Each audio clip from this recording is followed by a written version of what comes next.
Maloney, the first baseman, he too has hit well against Jay Happ. 5 for 9 with a double and an RBI, and they are set to take on Jay Happ. Gets ready for his final start of the season. He is winless in his last 3 starts. Of course, this is where it was for Jay against the Tampa Bay Rays. The line drive back at him back in May.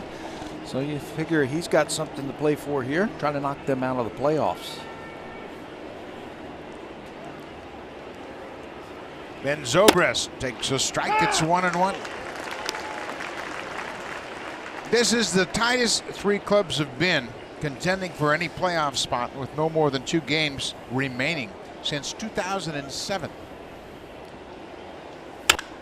Ben Zobrist drives it to center field. Anthony goes racing back. It's over his head off the wall. Zobrist is headed for second, and he'll get there with a stand-up double. Texas, as we mentioned, has an early lead over the Angels. They started early down in Arlington, and they are up 5-1 after 3. They are a game out of the wild card race as we speak, but you can see it has tightened up. The Indians and the Rays are at a flat-footed tie. 3 teams playing for 2 spots, and there could be a 3-team playoff when it's all said and done tomorrow afternoon. You know, and a 3-team tiebreaker has never occurred in Major League history. Be the first time. Sean Rodriguez takes a strike. And you can bet every player on that Rays team knows exactly what's going on in Texas. Get the updates. I mean, no one, except maybe the commissioner, wants a 3-team tie. None of the players, coaches, managers, no one wants that, because then it really gets confusing. Well, there are so many scenarios. The Tampa Bay media notes have all of the scenarios laid out on the back of their notes. If everybody sweeps, it's Cleveland, Tampa Bay. And then all the different ramifications of wins and losses by the 3 teams. Joe Madden, all he can do is worry about his Rays right here. Ball and a strike to Sean Rodriguez. The appeal of the first down to the first base umpire, Paul Schreiber, and he said he went around. It's 1-2. Well, you talk about everything being into keen focus and magnified. I mean, every 90 feet for Tampa Bay today is going to be crucial. Sean Rodriguez with 2 strikes now. You can bet all he's thinking about doing is moving Zobrist from second to third. You score 1 run, and the other team has to score 2. So hitting second here after that leadoff double, imperative that you move that runner over. And with that, Happ throws a breaking ball, but it misses inside. This time of the year, everything you do on the baseball field is magnified. Every pitch you throw, every swing you take, every ball you try to field, everything is magnified for the Rays. Well, it's magnified because there are only 2 games left. In April, you're thinking, well, I got 150 games left. We can straighten out that. No more the case. 2-2 pitch. Rodriguez drives it high and deep to right. Sierra is back. He keeps drifting back. He makes the catch. Zobrist tags at second, and he moves up. Sean Rodriguez does his job. 1 down, man at third. Check out the defense for the Blue Jays. It's Pelargos and Sierra in the outfield. Brett Lloyd was removed from the game last night. He is okay back at third base. Reyes and Goins up the middle. Brian Langerhans makes his second start at first base. Josh Tolley, who's been swinging a hot bat, is back behind the plate for Jay Happ. And Brett left that game yesterday for precautionary reasons. He's fine. He's back in there today at his familiar position, third base. A little puffy lip, though, after getting hit right in the mouth. So Will Myers, who did not start in the game last night, he came in as a pinch hitter in the 8th, is batting third here this afternoon. Myers has had a terrific rookie campaign. 290 average, 13 homers and 51 driven in, and they brought him up and put him right in the middle of the lineup.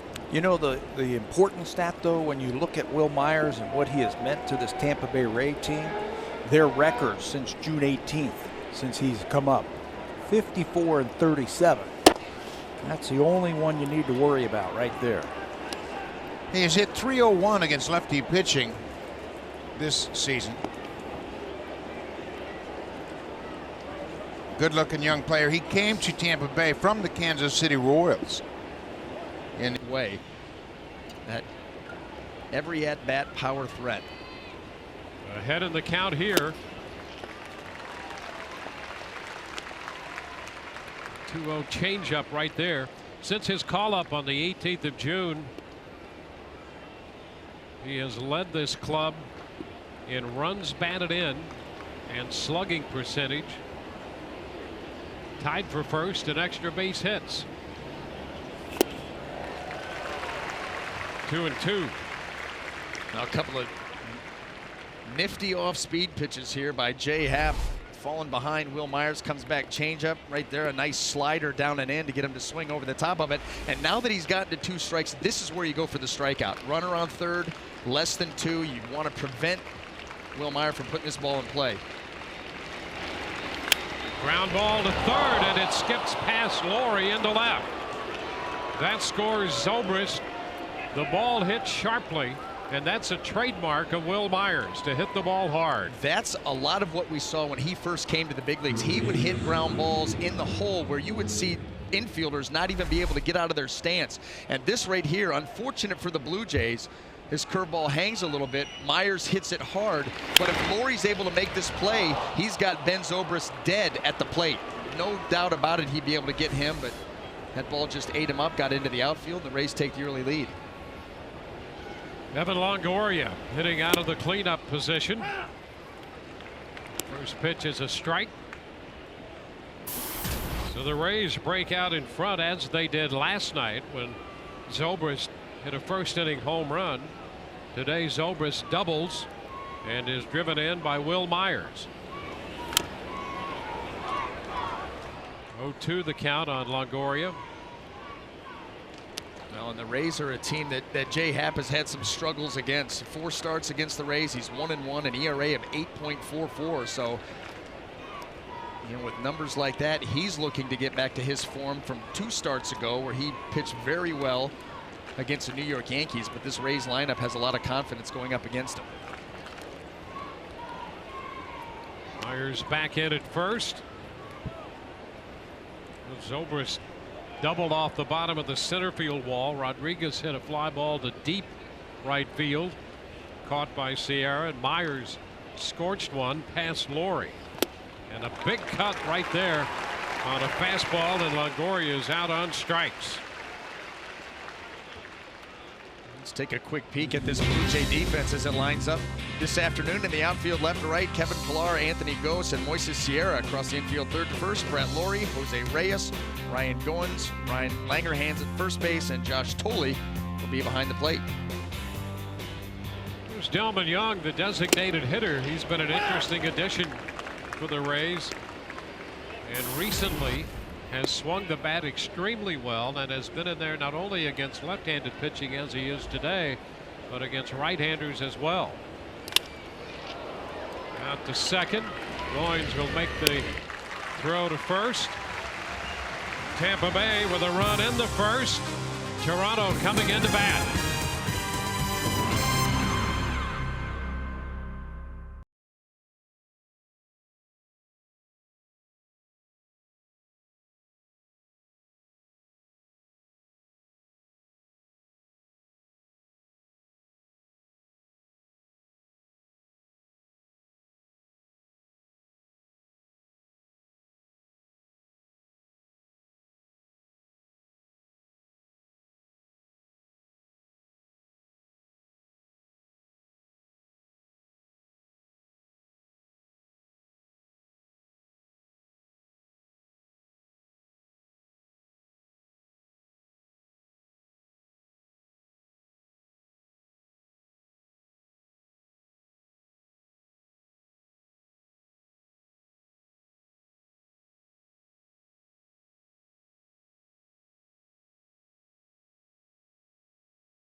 Brought to you by Taco Bell. Sometimes you gotta live Moss.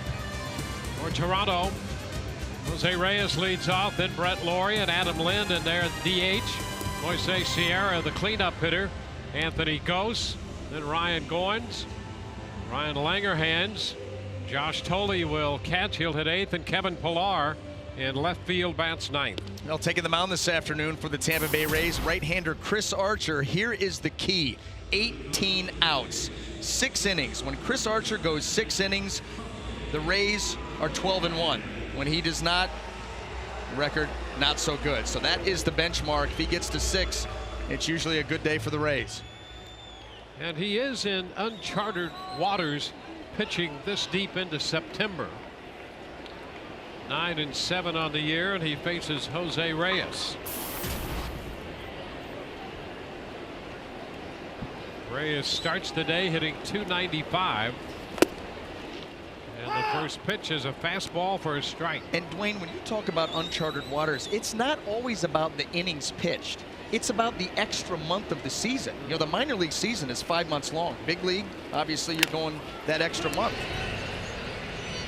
Little toss to first by Archer on the comebacker, 1 gone. And so your innings pitch could be similar, maybe a few more, but it's that extra month of wear and tear that the young guys typically aren't, you know, prepared for, and that's where they've really got to take care of themselves. And I would think, BA, the thing to look for in Archer, not velocity, he still shows that. Yes. But he has given up a few more walks and has missed his spots a little bit more. It is. It's command, and that's one of the first things that go when a pitcher starts to be fatigued, whether it's during a season or the course of a ball game. Finish on your pitches and command are the first 2 things to go.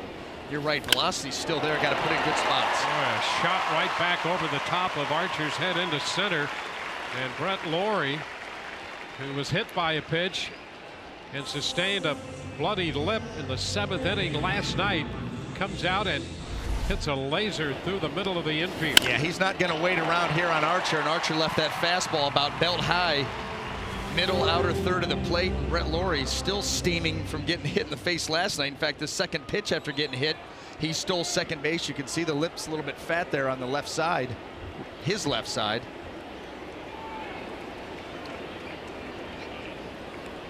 Blue Jays have a base runner, and here's Adam Lind returning to the lineup. He's been out with some back issues. Takes a strike. In the month of September, Adam Lind has been swinging the bat very well, as a number of these Blue Jays have been. You know, this is another thing. After that stolen base last night by Laurie, teams against Chris Archer, 16 out of 18. And they look to get something going here.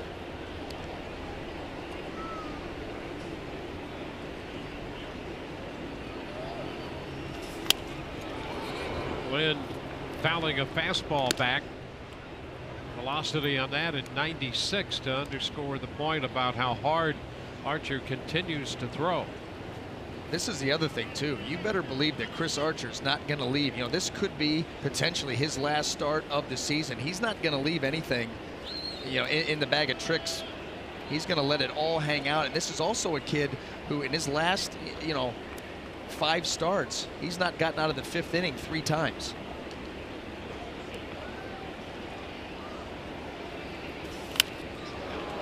Hard stuff again, fouled away by Adam Lind.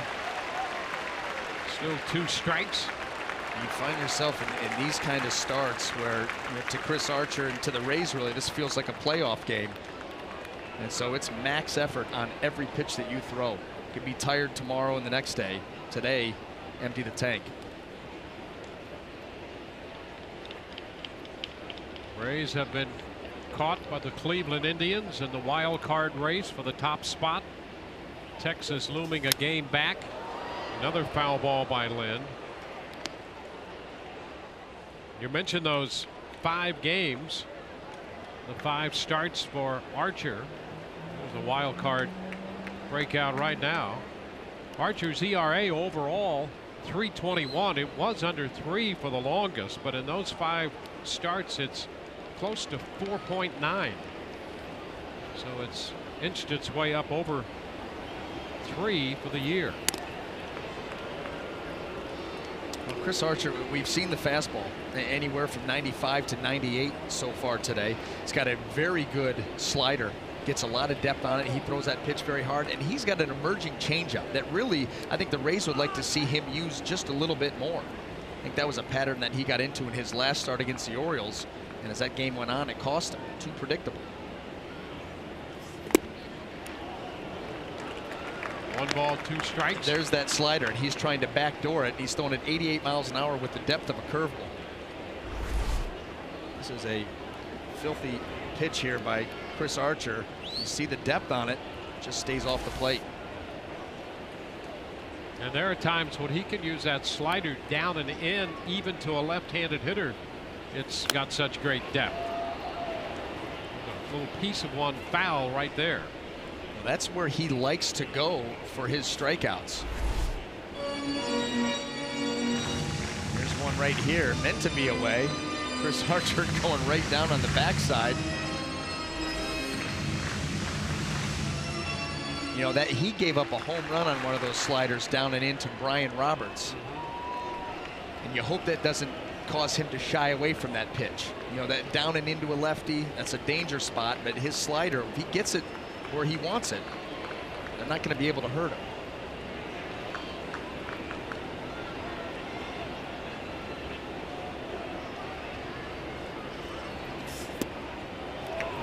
Takes another shot with it. 2-2. And the only reason that you bring that up is you don't see Chris Archer throw this many backdoor sliders. You know, unless this is the game plan against Adam Lind, most of them he's going to yank down and in, try to get you to swing over the top of it. He's now thrown 3 in this sequence to the back door.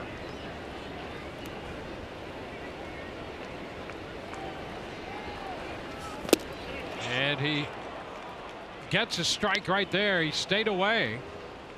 And it was meant to be in. That you saw Jose Molina slide in.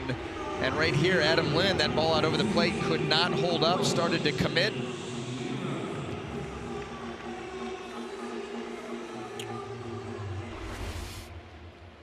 That's where you take that strikeout and say thank you very much. Didn't execute the pitch like he wanted, but still picks up the out. Jose Sierra, the right fielder, with a runner at first and 2 gone. Hard stuff inside off the plate.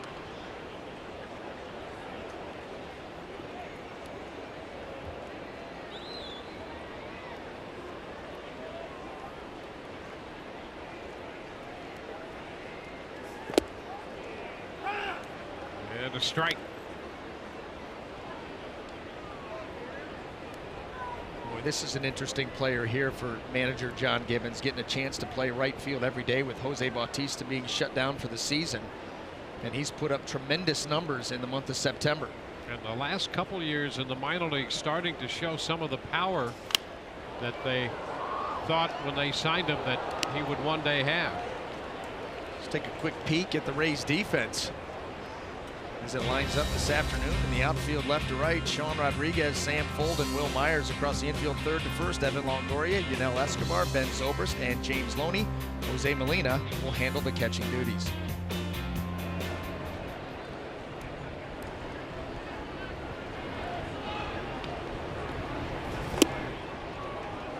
Close there on a fastball.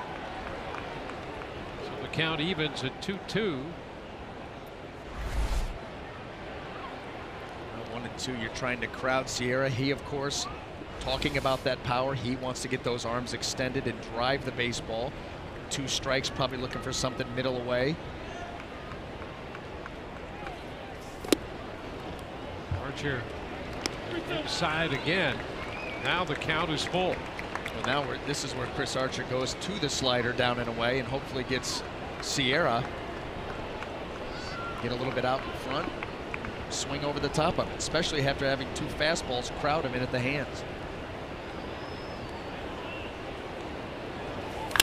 Ground ball, that's going to go through into left.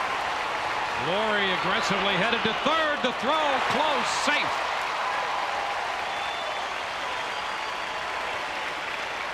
This is a case of right idea Wrong execution. The slider down and away, or the slider away, not a bad pitch, but this ball ends up elevated, makes it easy for Sierra to hammer this ball out into left field. Brett Lawrie, of course, going on the delivery, and Sean Rodriguez a strong throw, and Lawrie able to get that foot underneath the tag of Longoria. That was a good call. Well, we've seen velocity from Archer. Command yet to come. Still ironing out. This is where, you know, listen, he's going to be amped up for this start. Young, start of this magnitude, first time in his career. And so he's able to get out of this first inning unscathed. And you look to settle down and look for better command as the game goes on, but he's going to have to find it right now. And there's where a veteran catcher like Molina can really help out a situation. Reassurance, all the experience that he brings, calming effect. Anthony Ghost, the center fielder.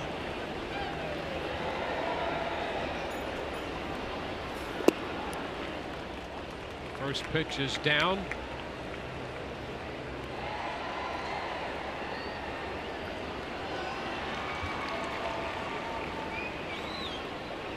So both these starting pitchers in the first inning running a bit of a high count in terms of pitches made. Archer's behind Ghost 2-0.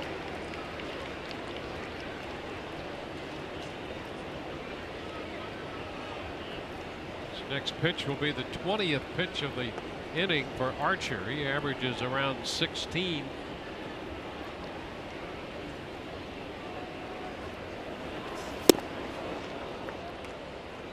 Two and one.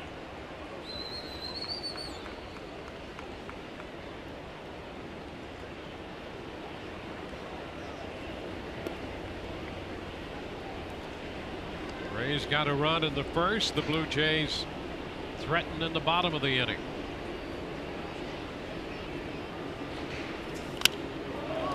Foul will square the count. Fastball up at 96. I think that's why, you know, ultimately as Chris Archer settles into this game, you'd like to see some change-up sprinkled in, because right now everything's hard. 88, 89 on the slider, 95, 96, 97 on the fastball.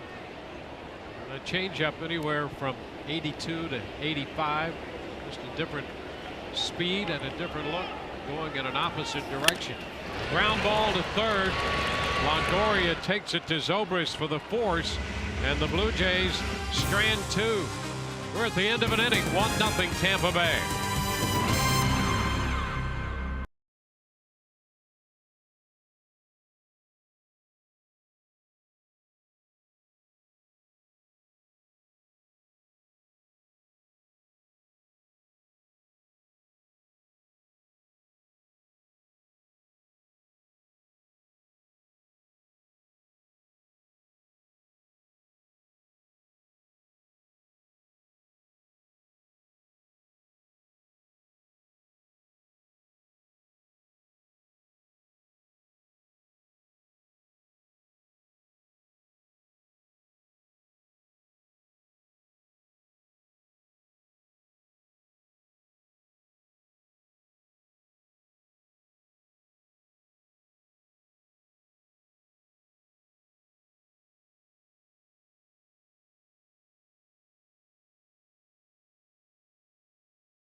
By Ford. Only Ford gives you EcoBoost fuel economy and a whole lot more.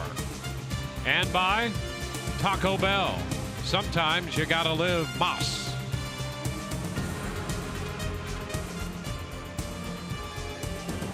The roof open at Rogers Center in Toronto. 1-0. Rays leading the Blue Jays. And Yunel Escobar back in the starting lineup for the Rays. Leads it off and fouls the first pitch from Jay Happ. Strike one.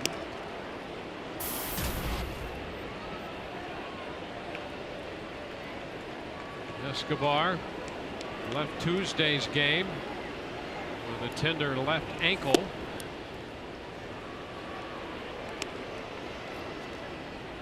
Will be followed by James Loney and Jose Molina.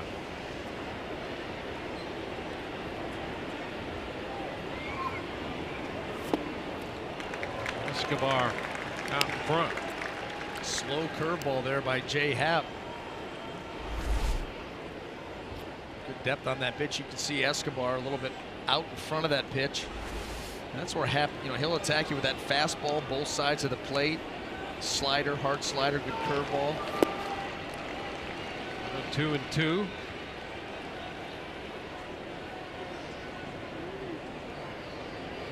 Rays got to Happ for the double from Zobrist. Eventually an RBI single by Will Myers in the first. Interesting, the adjustment from over the top to closer to 3/4 by Happ. How difficult would that be to make?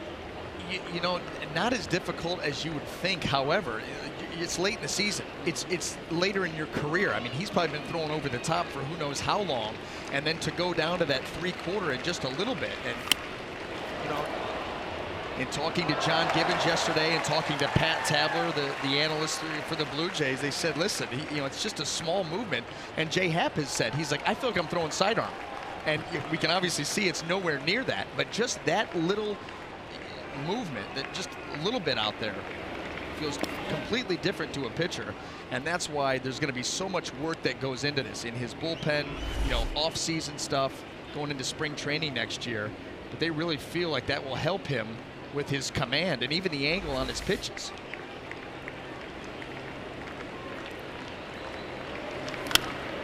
Liner into center. Ghost is right there. One gone.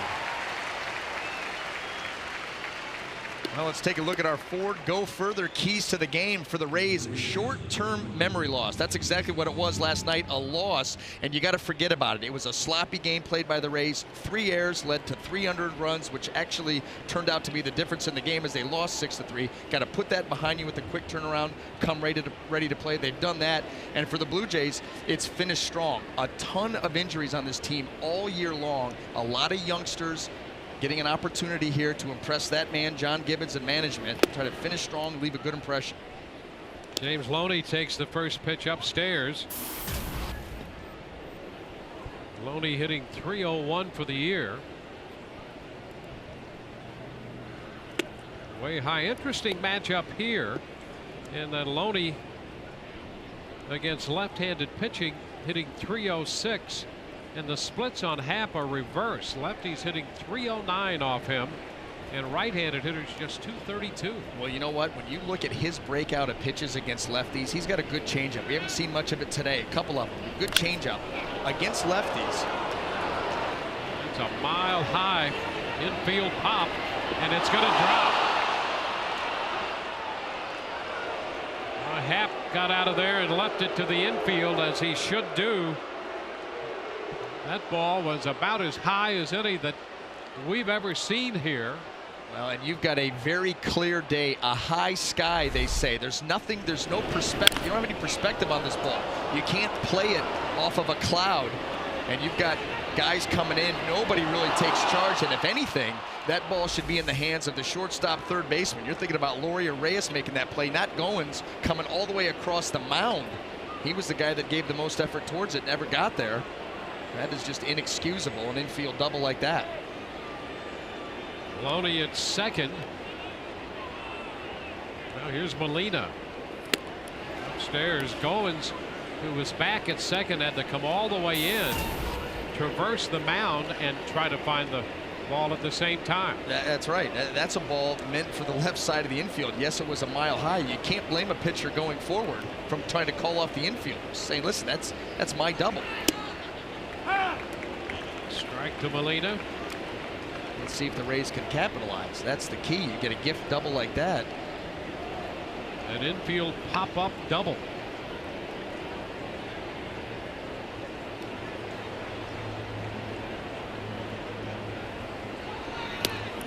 This one off the mitt of Thole, and Loney advances to third. So the Rays get a gift right here. Yeah, some sloppy baseball here by the Blue Jays. First the pop-up, and then the fastball up in the zone off Thole's glove. I mean, that was just off the mask. Got to catch that.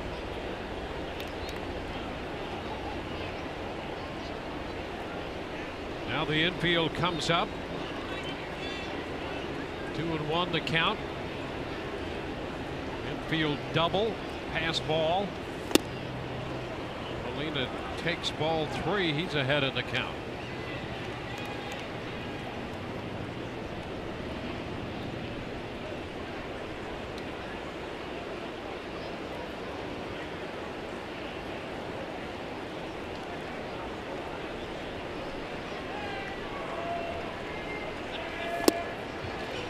Runs the count all the way to 3-2. So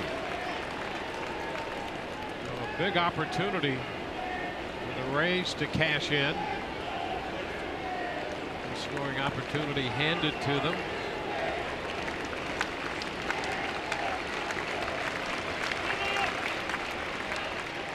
Molina getting time granted by Chad Fairchild.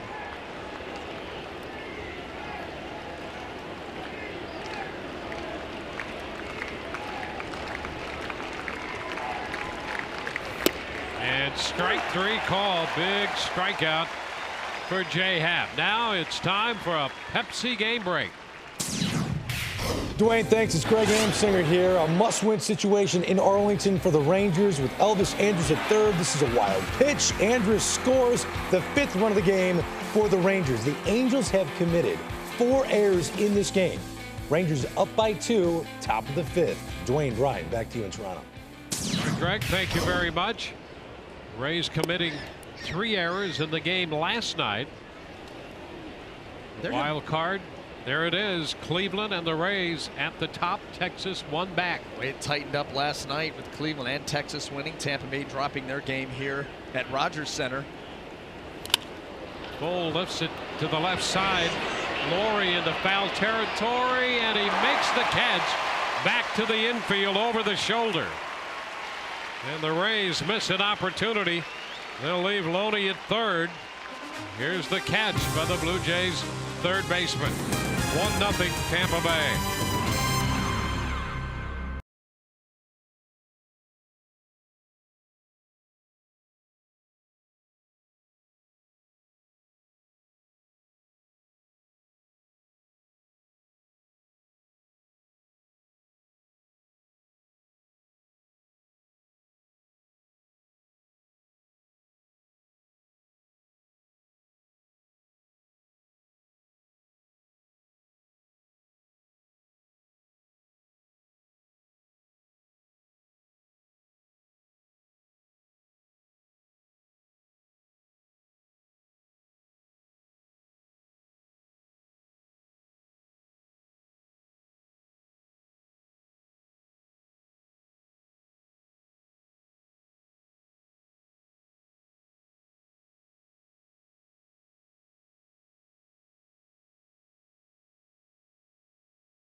Sponsored by Budweiser, the official beer of Major League Baseball. Great times are waiting. Grab some Buds. A lengthy first inning for the young right-hander Chris Archer, who just turned 25 last Thursday. He made 22 pitches, but did not allow a run, leaving a couple men on base, and he'll face Ryan Goins, the second baseman, to lead off the bottom of the second.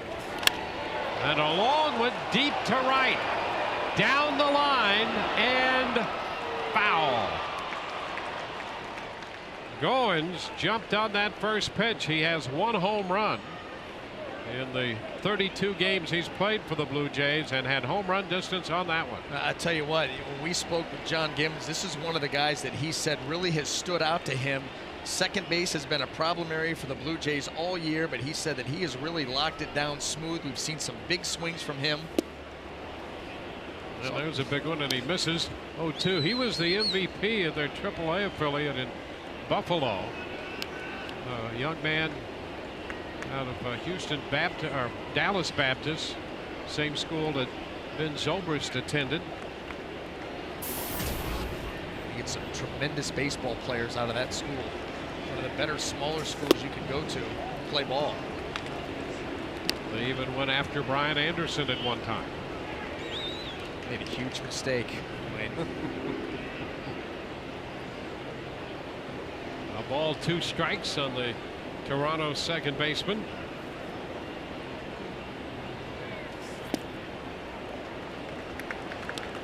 Now 2-2. It's the great thing about this game, though. It doesn't matter how small the school is that you go to. If you go to college, you go the JUCO route, Division II. You have skills and talent. Scouts will find you. Ground ball, glove by Zobrist, and the throw to first. They get him. So Zobrist throws out Goins. We'll talk about that at the alumni dinner. Nice play by Zobrist. Boy, that ball had right field written all over it. Watch Ben Zobrist ranging to his left, getting an angle on it. Now he's got to come up and throw. What a play.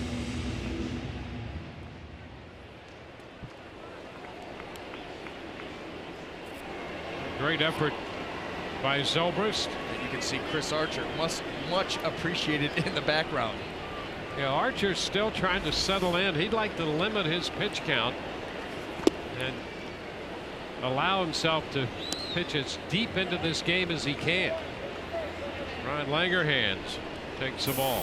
And at the same time, don't try to save anything. Don't try to hold anything back. You know, Joe Madden, and we've seen that, the number of the starters, you know, not clicking, things not going well right off the bat. Empty the tank. We said it earlier, because Joe Madden's got a very deep and a quality bullpen. And he is not afraid to go to it early. And these guys, he plays the matchups better than just about anybody.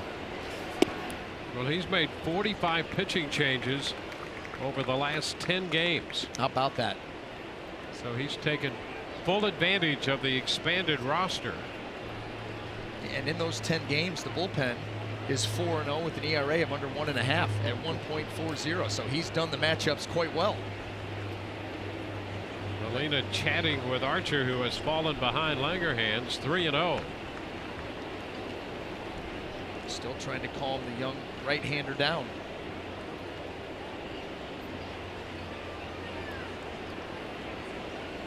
Jim Hickey, the Rays pitching coach, immediately behind Joe Madden, and ball 4. When it comes to command with pitching coach Jim Hickey, it's a 3-part fix.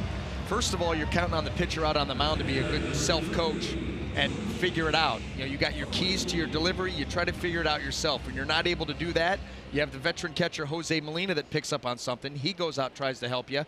If that doesn't work, that's when you're going to see Jim Hickey pop out and head to the mound.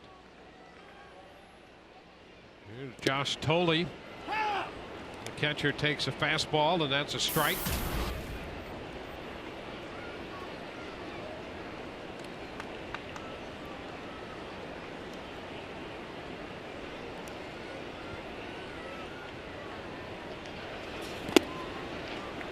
One and one.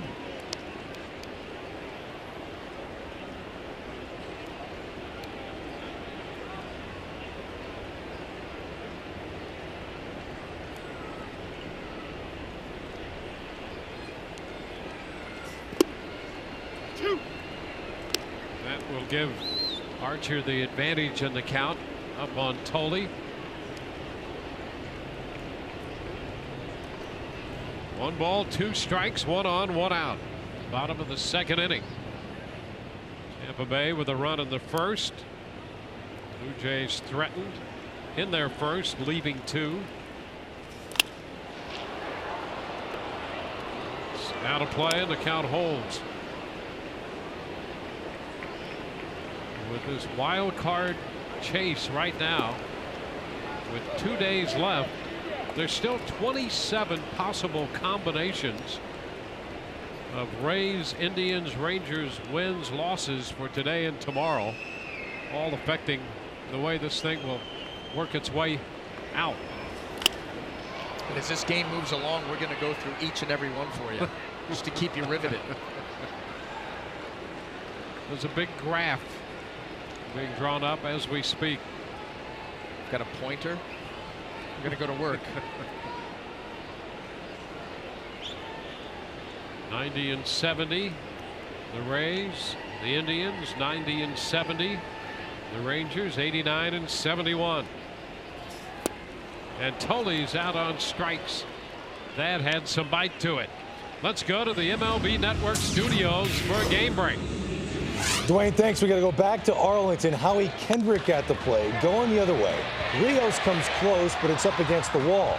The Angels have cut the deficit to just 1 despite committing 4 errors in this game. They're not done, but guess who is? Derek Holland. He went 4 2/3. It's the 3rd time in his last 6 starts he hasn't gotten out of the 5th inning. 5-4 the score. Back to you guys in Toronto. All right, Greg, thank you. Here, Kevin Pillar takes a strike at the knees with Langerhans at first and 2 outs. Well, you know that Mike Scioscia has that Angel team primed to go into Texas, division rival, and play them extremely tough. Look, they're not in the playoffs, but they're going to try to prevent the Rangers from getting there. There's strike 2. We saw Pillar very susceptible to the slider last night. And you better believe that that did not miss the game planning of Chris Archer. He's got a very good one. That's when he struck out Josh Tolley on. We finally saw one drop it down and in on the left-handed hitter, trying to keep it down and away from Pillar.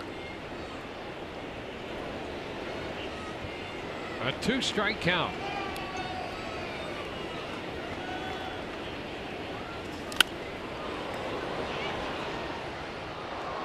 Pillar stays alive, fouling that 98-mile-per-hour fastball. And this would be a good place to come back with the slider now. That ball was elevated. You saw Pillar have to swing up top of the zone, maybe even above the zone, to foul that pitch off. You've changed his eye level.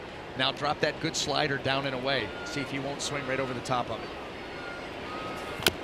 And he reaches and gets a little piece of it to foul it. You tip your hat to Pillar for that. And all he did was foul that pitch off. But that's all about he was going to be able to do. He puts that ball into play. This is going to be the end of the inning. But a nice job and adjustment here. Good slider. Better effort there by Pillar to fight it off and stay alive.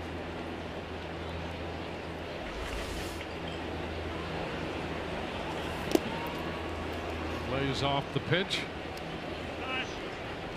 1 ball, 2 strikes. Rays saw their 7-game winning streak snapped last night. Only the 4th time they've lost in the last 16 games.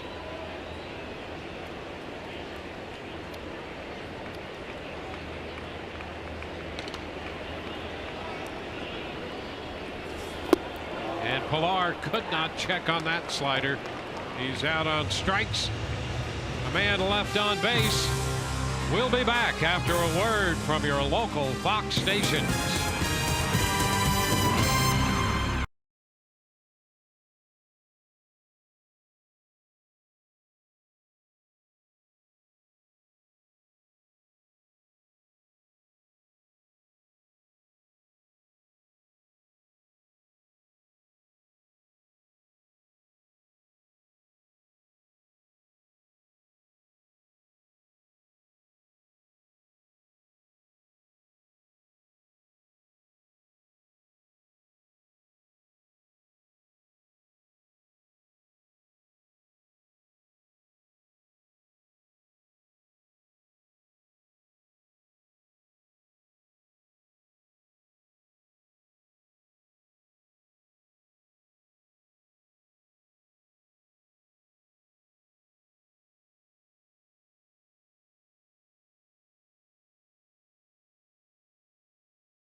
As we go to the third, we're pleased to be joined by John Gibbons, the manager of the Toronto Blue Jays.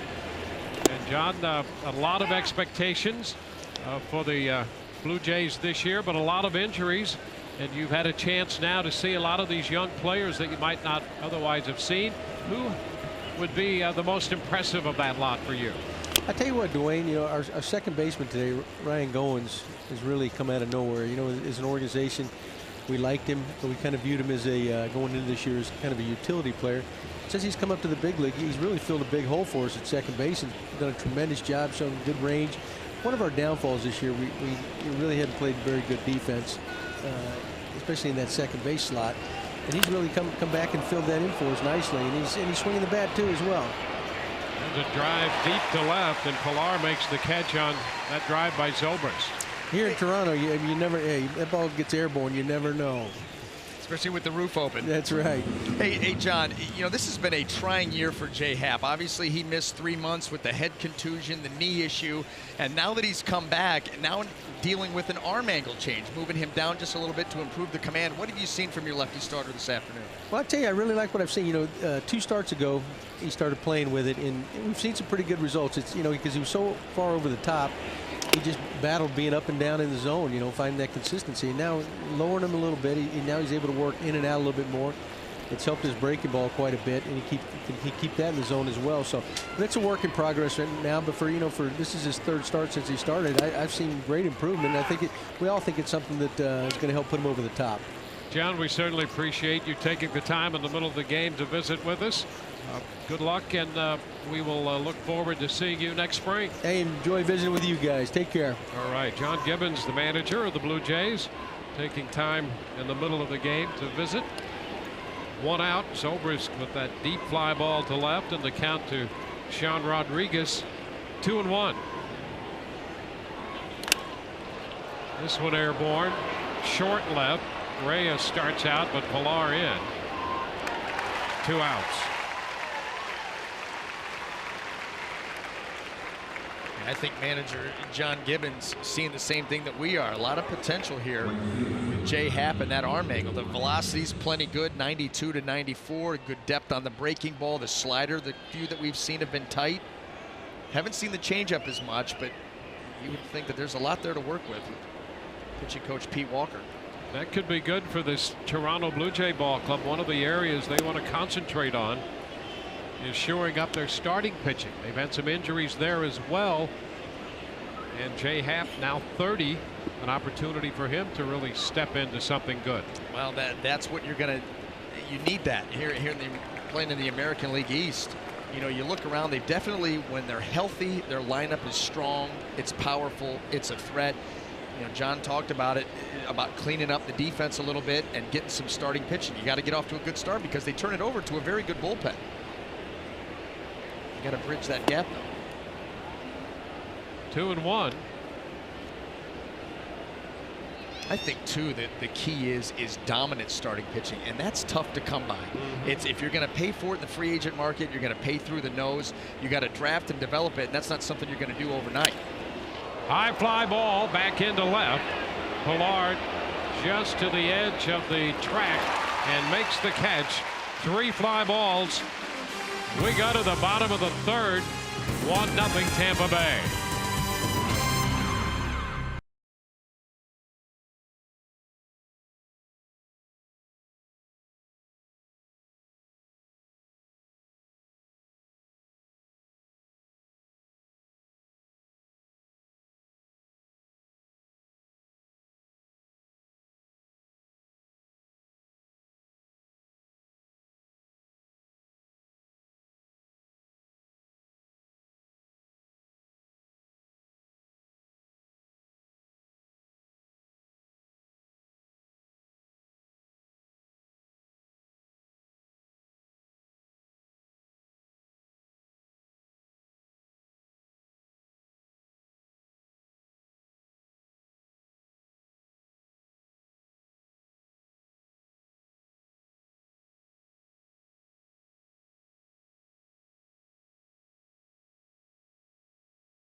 The bottom of inning 3.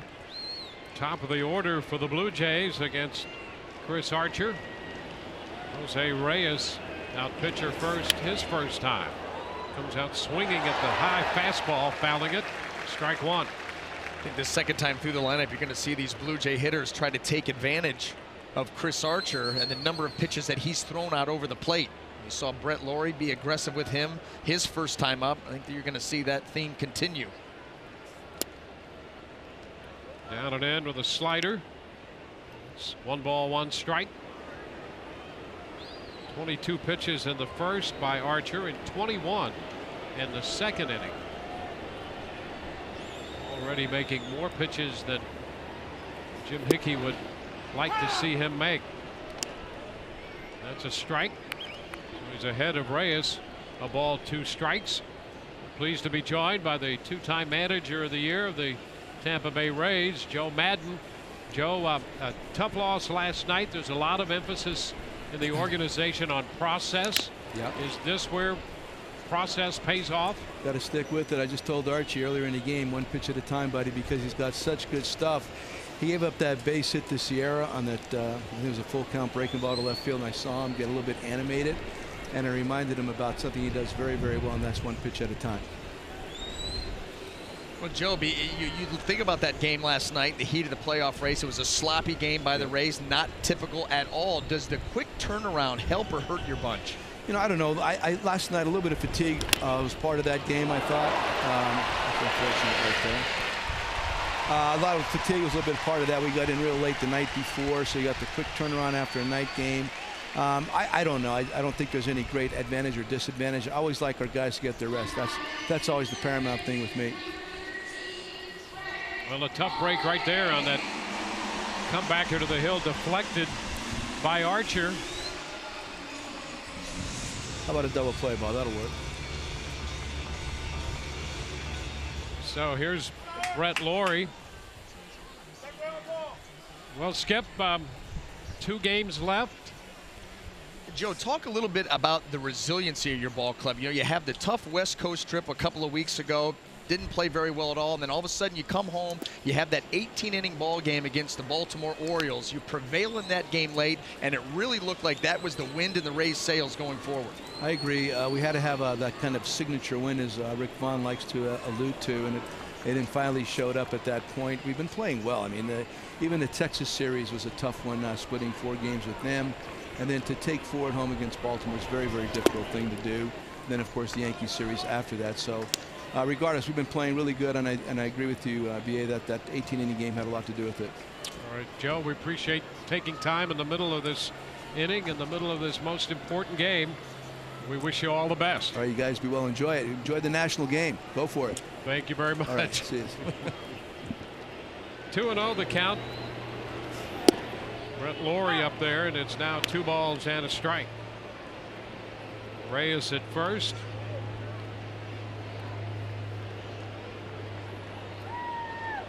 Tampa Bay with a run in the first. Toronto threatened in their first, left a man on in the second, leadoff man on in the 3rd inning.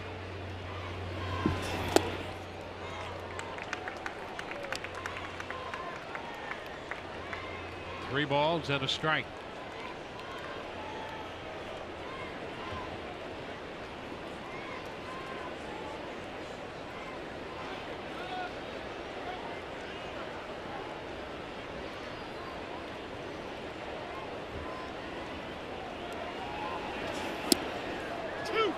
It's on the corner. That's a gutsy pitch. Gutsy pitch by Chris Archer in a 3-1 count. You're going to drop that slider. You just don't want to get predictable. I mean, he threw a fastball over the plate in the first at bat, and Lawrie almost spun his cap for him. Yeah, good incentive to make a good 3-1 pitch right there. Self-preservation.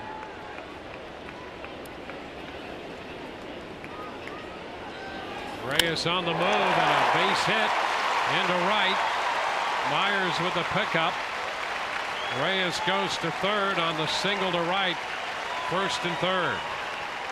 And it's just another Blue Jay hitter taking advantage of a ball that was up in the zone. Through a 3-1 slider, very good. Watch where the 3-2 ends up. Too hittable. Well, what we've seen as the Blue Jays mount this threat, something we talked about early, plenty of velocity, command, location, still wanting. And again, big start for Chris Archer, young, you're overamped, hasn't quite settled into the game yet. And typically, when you are too pumped for a start, you want to start heading towards home plate a little bit too early. When you do that, front side starts too early, your arm cannot catch up. Everything has to be in sync, whether you're on the mound or at the plate. And if you get started too early in either one, the hands drag behind, they don't catch up, release point's a little bit off, pitches stay elevated. Yeah, it's early. It's only in the third, but it's, even though the Rays have a 1-0 lead, you almost feel as if Toronto has the lead right now. Well, they've put a number of good swings on Chris Archer. He's made pitches when he's needed to keep them off the board. And he's going to have to be really good right here, going through the middle of this lineup now. Nobody out, first and third, nursing a 1-run lead. And Adam Lind, the DH in the batter's box. Pitch away, off the plate.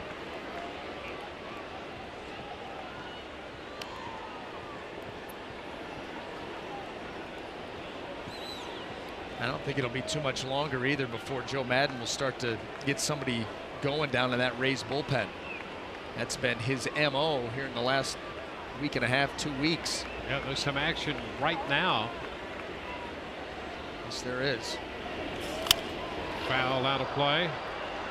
And this late in the year, I mean, Joe will make changes anyway, but especially with an expanded roster and so much riding, he will not hesitate to make a change. These are playoff games. Yep. You know, this may not be the actual postseason, but these are playoff games, and that's how Joe Maddon's going to manage them. See Alex Torres. 2 balls and a strike. Yeah, they're playoff games to try to qualify for a sudden death game. Right. I mean, right. That's what you're after. And the way that these guys are playing, they'll give anything for that one extra game. Yeah. I mean, that's what it's all about. Right. Get into the postseason. You never know what's going to happen. Someone's going to win that wild card game. And guess what? Then they're going to have a chance to get into a series, see how deep they can go. It's a foul ball. 2-2. And you know, you'll never know if you'll get an opportunity to get back there. I mean, the Rays have been a successful franchise, you know, looking for their 4th playoff berth in the last 6 seasons, but you just never know. I mean, ask Jamie Wright about getting to the playoffs. Yep. Hasn't done it in 18 years. Ever. I can remember being part of the 2001 Diamondback playoff team. Mike Morgan, it was his 23rd year in the big leagues, had never been to the playoffs. You don't want to get this close and not get it done.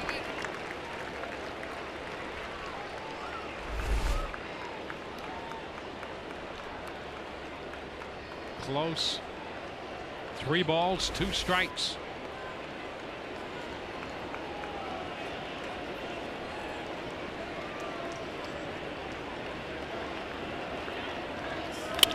Line drive base hit. Reyes scores. Toronto on the board, and that ties the game at 1. Well, and the second time through, you're seeing some good swings. And Brett Lloyd did a nice job of staying inside the baseball, hitting it out to right field. And now Adam Lind, in a full count, gets a slider out over the plate and hammers this ball in between first and second to drive in the tying run. Still nobody out.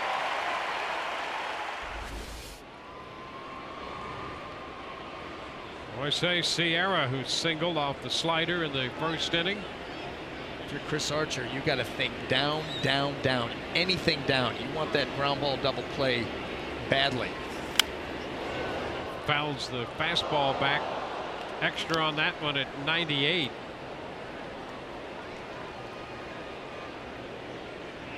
Instead of reaching back and getting yourself a little extra velocity, you need to get yourself into a better spot in the strike zone.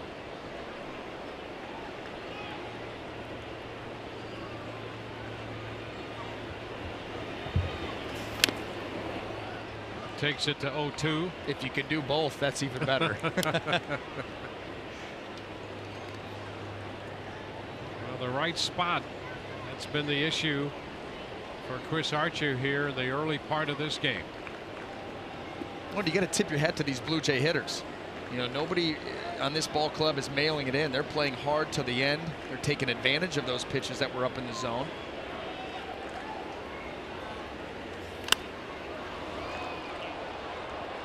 Out of play. Count still 2 strikes. You know, I think that, and we've seen Chris Archer throw some good sliders today in that 88-mile-an-hour range, but more often than not, his slider with really good break and a lot of depth is more in that 86 range. Right now, almost seems to be throwing some of them just a little too hard. They've hung up, they almost throwing right through the break.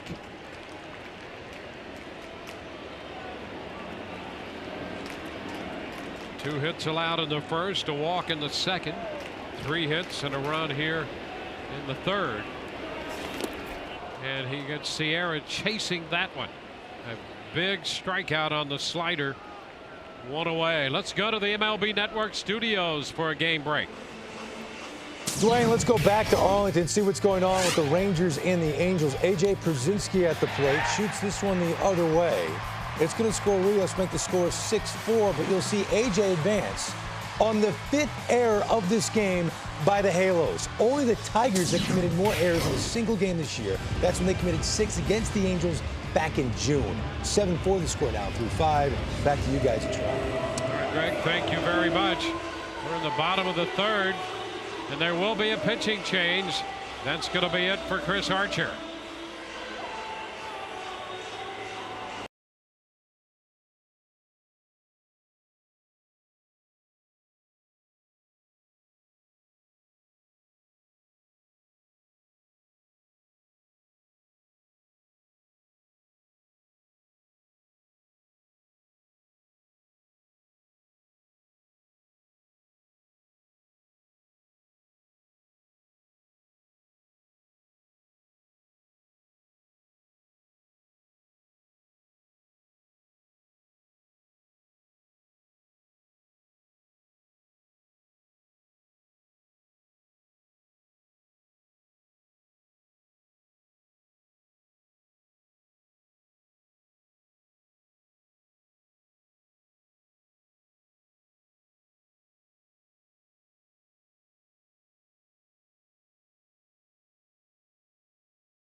And he will. Archer works 2 1/3, his second shortest start of the year, allowing 5 hits and a run, 1 walk and 4 strikeouts. And this inning began on that deflected comebacker off the bat of Reyes. But it has been a struggle with his command for Archer, and he gives way to Alex Torres. Well, Alex on for the 39th time, and you're right, Dwayne. You can imagine right now that Chris Archer sitting on that bench going through that each and every pitch that was up in the zone, that ground ball, that play that he had a chance to make. Tough start for the young right-hander, but he will learn from it moving forward. Anthony Gose, the hitter for the Blue Jays. First pitch, that's a strike. Joe kind of alluded to it too. Said, listen, one pitch at a time, saw him get a little animated. That's something that the Rays had not seen a whole lot of in his last handful of starts. He really has done a nice job of calming himself down on the mound, but a little, over animated today, a little overamped. I think that's what led to pitches that stayed up in the zone. Rushing that delivery just a little bit. It's a big start for a young pitcher. Big start for a veteran pitcher. Yeah, that's absolutely correct. Ground ball. Zobrist to Escobar. First base not going to be in time there. They get the out at second. The ball just not hit hard enough to double up Gose. And Gose hitting from the left side. He's got to jump down the line already. Hustling hard, everything that the Rays could do. Escobar, good turn, strong throw, too much speed. I'll tell you though, BA, a very good pitch by Torres, and here's another young pitcher who's had a great rookie year and has contributed to this club. Out of nowhere. Yep. His issue, again, in the minor leagues had always been command. Well, he comes up, basically to be a long man, for blowout games, eat up some innings, and that's what he did early on, but he was so dominating. And Joe Maddon said, you know what, you've earned my trust. I'm going to start moving you towards the back end of the bullpen. Now he does a little bit of everything. Ball pops away from Molina. Goins showing the bunt, and Gose alertly moves into scoring position. Nice heads up, good anticipation by Gose. And, it's a good thing that Molina even got a glove on that ball. That very easily could have been a Toronto Blue Jay lead right here. Expecting a fastball down and away. He gets one spiked down and in. Runner on third keeps him there, but Gose moves up. A great stop, and with the ball rolling away, heads up by Gose to take the base.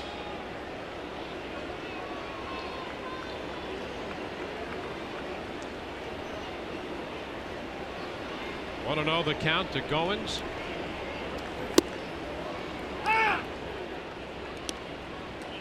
1-1. This is the young second baseman John Gibbons talked about. And he's had good at bats, but they've really been impressed with him and his ability to increase their double play output around second base.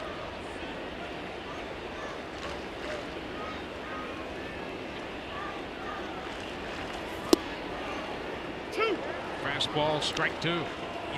He's been involved in, I think, since his call up the end of August, 26 double plays during that time frame. Only Brandon Phillips with the Reds has been involved in more, and that's one of the things they talked about with that position. That's something they struggled with during the season, was turning the double play. He brings an athleticism out there to second base. We've seen that, the fluid movements, the fluid swing. He's got a big opportunity here.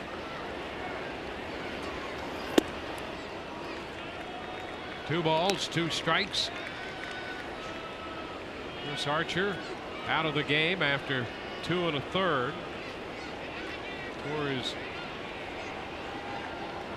out here trying to hold this game right where it is. Tampa Bay with a run in the first, Toronto a run in the third.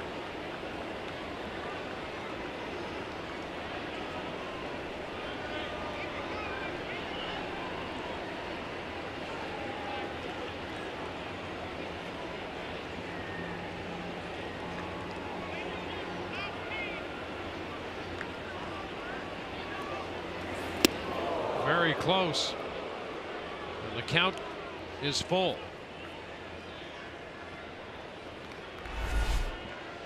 He stands Goins here up on a changeup, 87 miles an hour. Now, even though that was a changeup in like that, it would be a bad time to go back down and away with that good mid-90s fastball.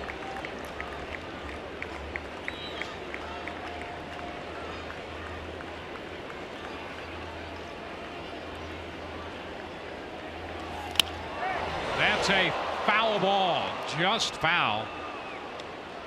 Not by much.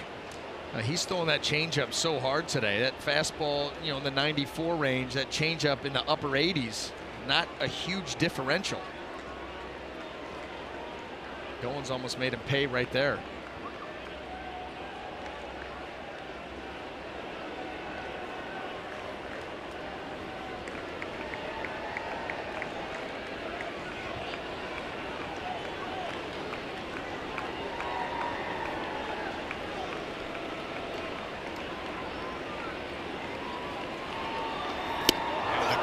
miss on the fastball to strike him out.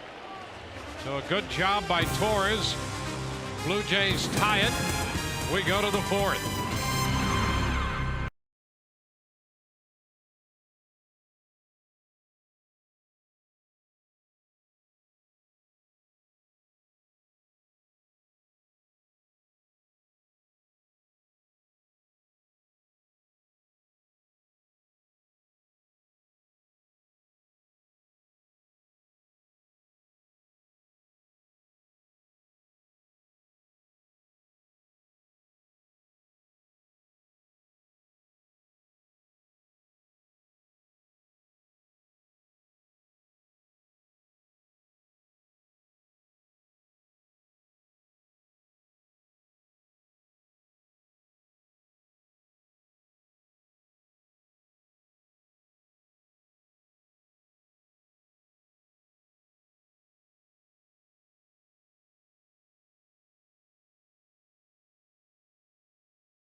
Of One A Day Men's, the official multivitamin of MLB, and by Fox Sports 1.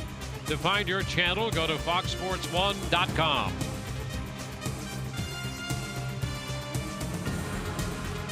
What did it take to get you up there, Dwayne? A big elevator. So you're game for it. Done it before. You have? Yeah. You got me. Got no chance. We'll call right after the game. I'd have to be sentenced to go up there. One strike to Evan Longoria. He leads it off here and takes a pitch away. 1-1. It would not be of my own free will. I promise you that. It's a great attraction here in Toronto.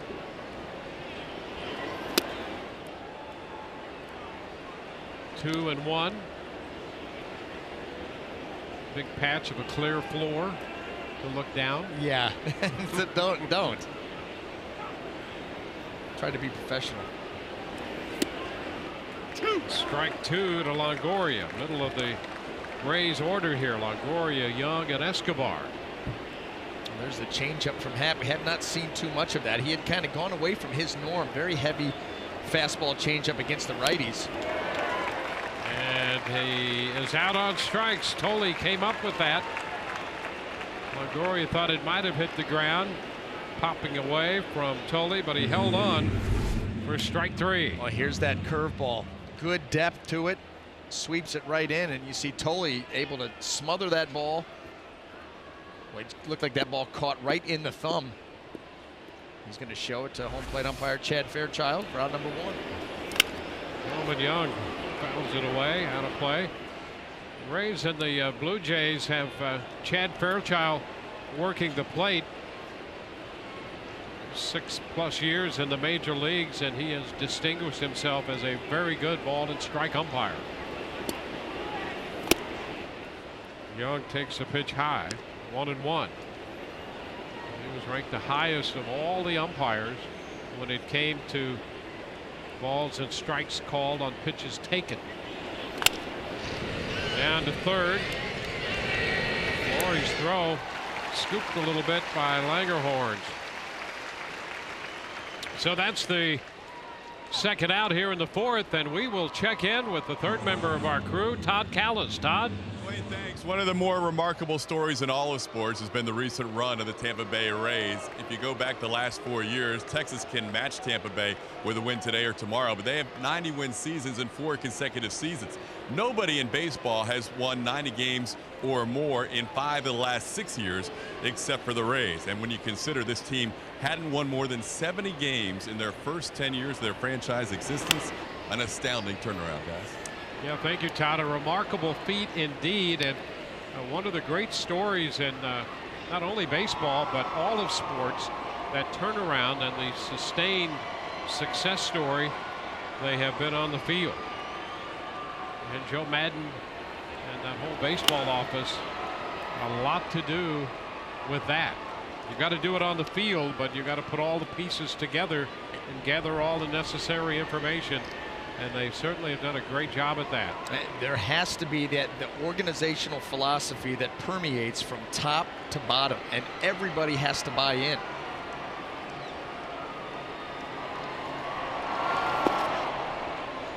One and two, the count to Escobar. And here they are in this fight for the wild card spot.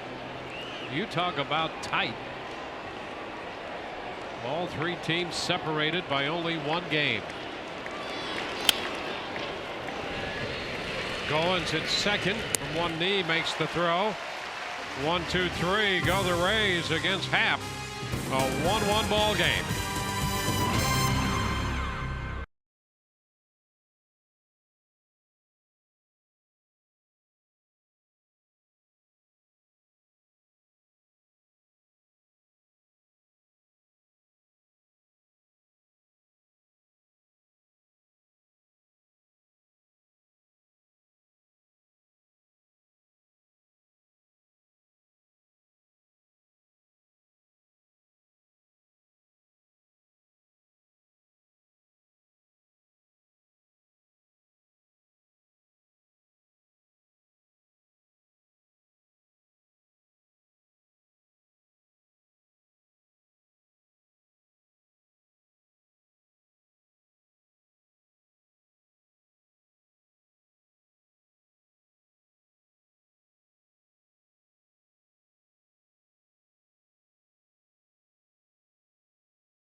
Fox Sports 1, Louisiana Tech taking on Army from the Cotton Bowl on Fox Sports 1. Then on Fox, it's a Pac-12 battle between Arizona and 16th ranked Washington.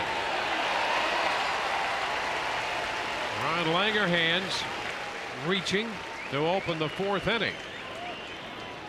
And just like that, the Blue Jays have something to try to build on.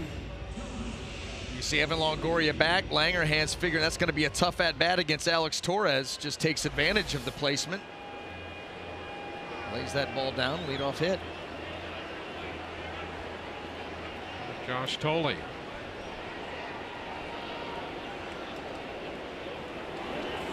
Thole showing bunt. The pitch is a strike.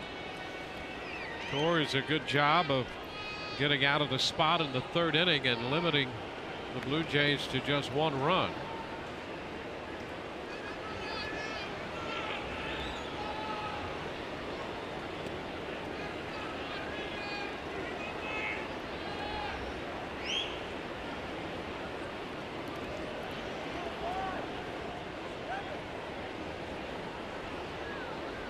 He struck out against Archer in the second.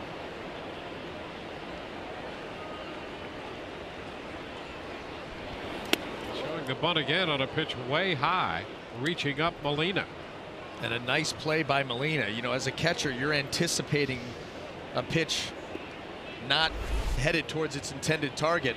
Maybe not like this, though. And he's got to get that glove up there in a hurry.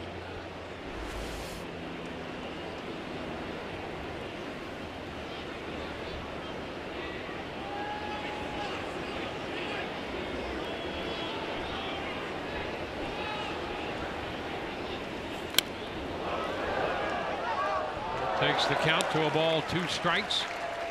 Fouled out of play.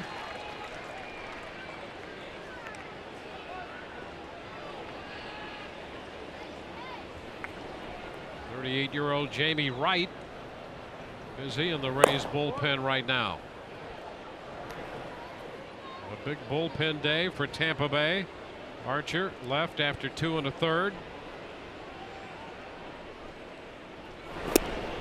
Tolley swings and misses. He's out on strikes. Blue Jays come into this game 73-87, and here's one of the reasons. You can see some major parts of this team out for the rest of the season. How about the first 4 guys right there? That's the middle of your lineup for the Blue Jays. A lot of power and production gone right there. Josh Johnson, of course, came in the trade with the Marlins, along with Mark Burley, Jose Reyes, a host of others. He was counted on heavily to shore up that starting rotation we were talking about. Pilar takes a strike.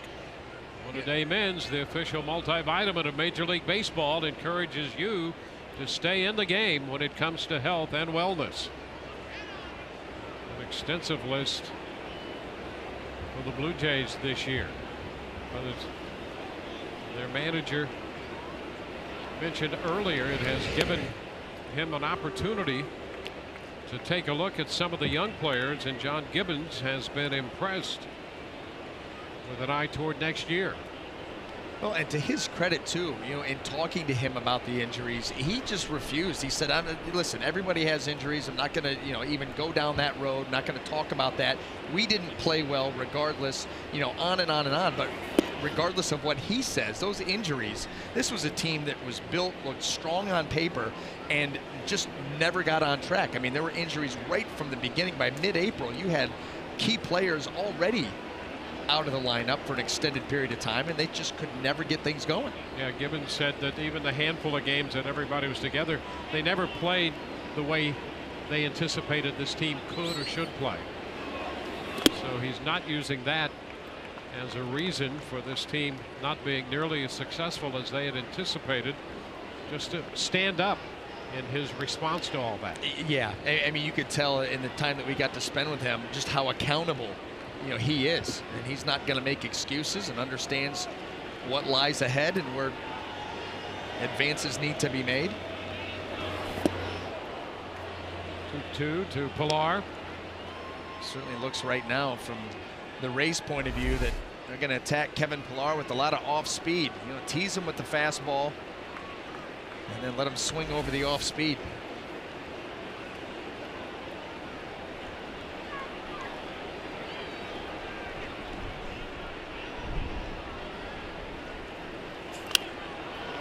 Reaches out, fouls it away, holding the count. 2 balls, 2 strikes. Langer hands at first. He bunted his way on. Tolley struck out on a changeup.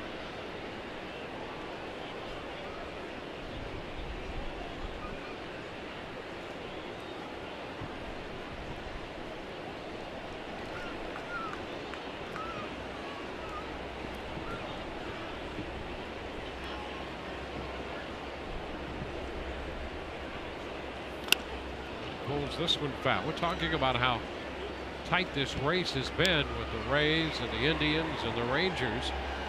It's the closest three clubs have been contending for any playoff spot with no more than 2 games left on the schedule since the National League in 2007. The NL West and the wild card had a bottleneck that year.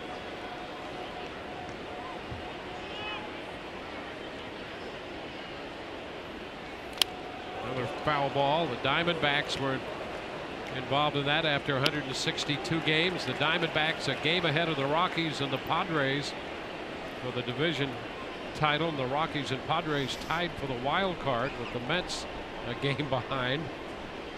The Rockies won the tiebreaker with the Padres and then swept through the NLDS and the NLCS and were swept by Boston in the World Series. That was that year that Colorado just finished the regular season with a flourish. They were the hottest team in baseball by a wide margin. Toward the hole, Escobar, long throw to first, not going to be in time. Escobar, a good effort there, but deep in the hole and could not get enough on it. Boy, perfect placement by Pilar. He gets it by Evan Longoria. That would have been the easier play. Splits the difference by Evan, but then Escobar's got to backhand it deep in the hole, just can't get enough on the throw.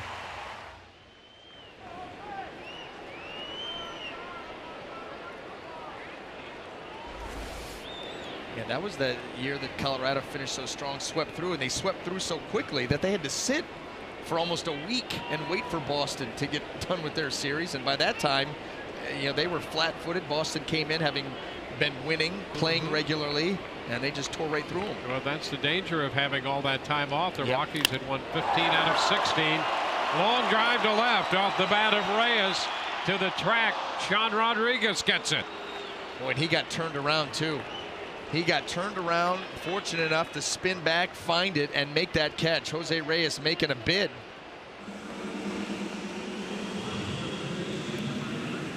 Brett Lawrie is due up. Boy, this ball up and out over the plate, and Reyes puts a charge into it. You see right here, and got to turn back. That's a nice job of recalibrating, finding it, making the catch. Well, Joe Madden making the walk to the mound. We'll be back in a moment.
For your chance to win a sports room makeover.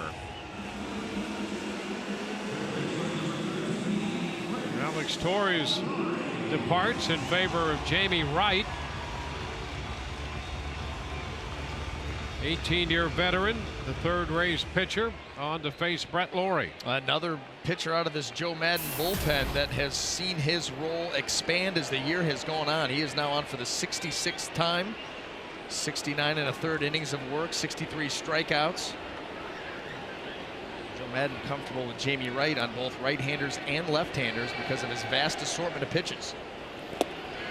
First pitch is a strike to Lawrie. Lawrie 2 for 2.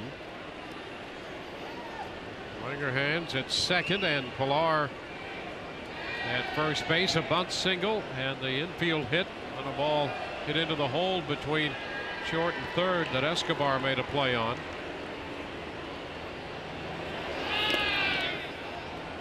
Down, picked by Molina. 1 ball, 1 strike. Jose Molina showing some nifty glove work behind the plate today. Not your traditional blocks, but he is picking the ball, knocking it down, keep it within distance.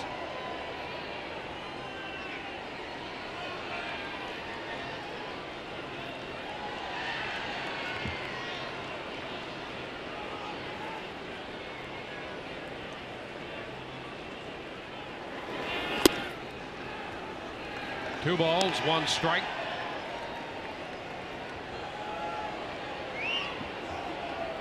Blue Jays have had base runners in every inning. And in scoring position in 3 of the 4.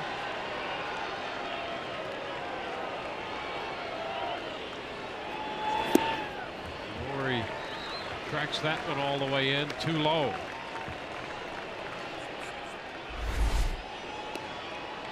Awfully close here. Late action on that changeup. You see Lawrie getting a good look at it, not taking the bait.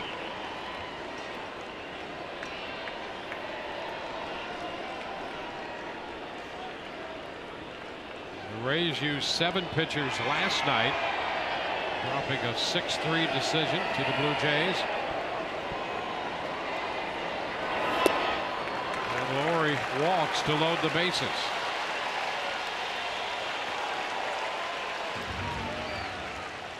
So a bunt single, an infield hit, and a walk, and the bases are loaded.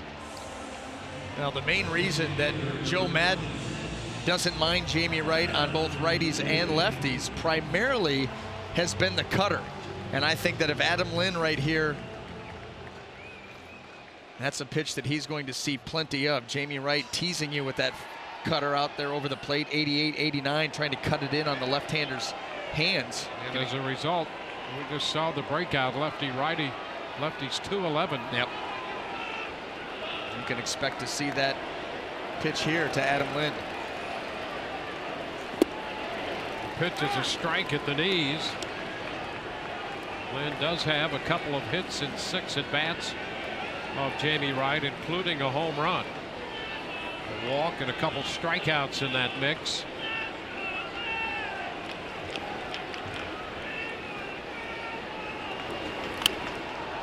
Foul the other way, out of play.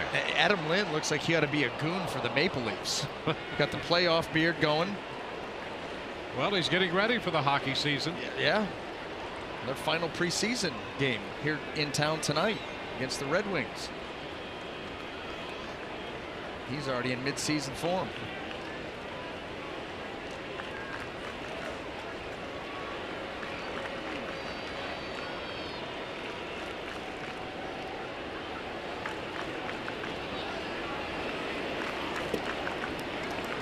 It's a ball and 2 strikes.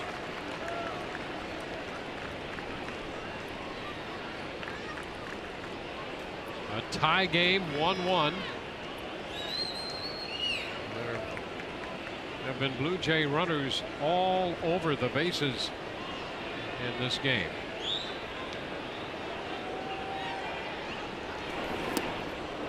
Down and in. He started and checked in time. Gary Cooper at thirds confirms that he held up.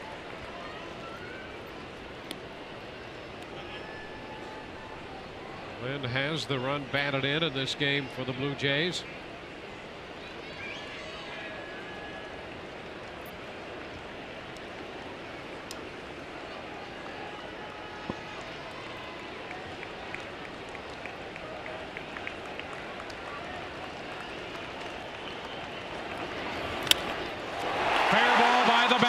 third. Langerhans scores. Pilar scores. Laurie goes into third. Lynn just kept it fair. He got a base hit and 2 runs batted in. Yeah, you figured that was a double off the bat. First of all, a nice job by swinging the bat by Adam Lynn. This is meant to be a cutter in, and it's backed up on Jamie Wright. And you can see right there, that's why he only ended up with a single, taking it real easy down there at first base. But boy, find an open room inside the bag, and the Blue Jays jump out. He's had a bad back, and you wonder, of course, he's in there swinging the bat. Yeah, well, something. Back in because of a bad back. And 3 runs batted in today.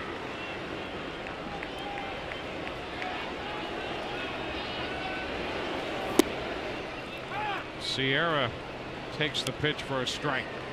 The run's charged to Torres. Toronto takes a 3-1 edge here.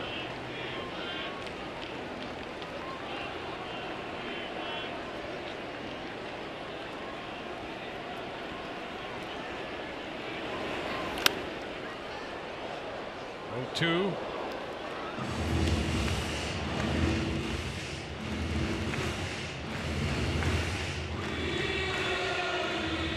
The run in the 3rd inning started on the base hit by Reyes that deflected off Archer. And the uprising in the 4th started on the bunt by Langerhans, leading to 2 runs so far. Sierra reaching for the breaking ball is out on strikes. 2-run score. The hit by Lynn. The opposite way drives in 2, and it's 3-1 Toronto.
James Loney to open the 5th inning for the Rays against Blue Jays left-hander Jay Happ. Loney doubled his first time on that infield pop-up that dropped. It's the last base runner the Rays have had. Loney out in front of the pitch, waves and misses. It's 1-1. And we talked about it in the open. The Rays, they want to win this ball game. I'm going to have to get the offense going again. Didn't have a whole lot to show for it last night. Not so much here off Happ. Hits the balls hard. They have not had much to show for it. They picked up their run in the first when Will Myers base hit, drove in Ben Zobrist.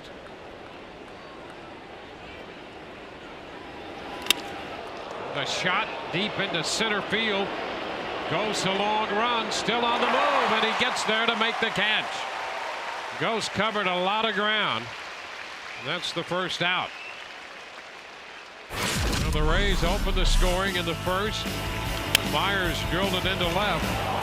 One out single scoring Ben Zobrist. Adam Lind singled home Jose Reyes in the third to tie the game. And it was Adam Lind again in the fourth inning the other way with a base hit up the left field line, scoring Langerhans and Pilar. And it's 3-1 as we play in the fifth.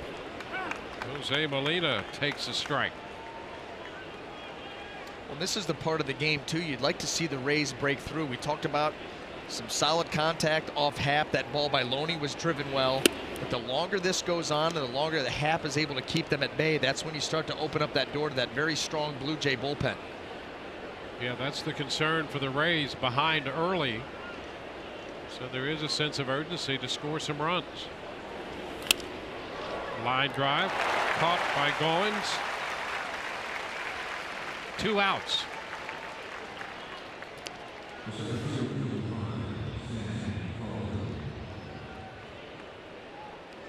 10 in a row retired. Bases empty, 2 outs for Sam Fuld.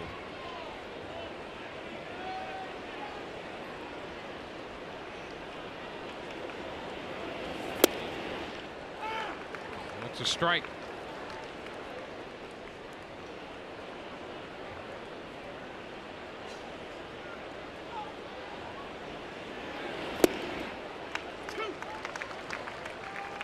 Happ quickly ahead of Fuld. 18th start of the year for Jay Happ. He's looking for his 5th win. It's a ball and 2 strikes. 30-year-old left-hander. Came to Toronto from Houston last year. He was a combined 10 and 11 last year. You see that line right there, no walks. That has been the key. They talked about Jay Happ and his command, moving that arm angle down. He's not hurt himself with the self-inflicted wound. And strike 3 called. 1, 2, 3 go the Rays. Bottom of the 5th coming up from Toronto. 3-1 Blue Jays.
by the all-new 2014 Chevy Silverado.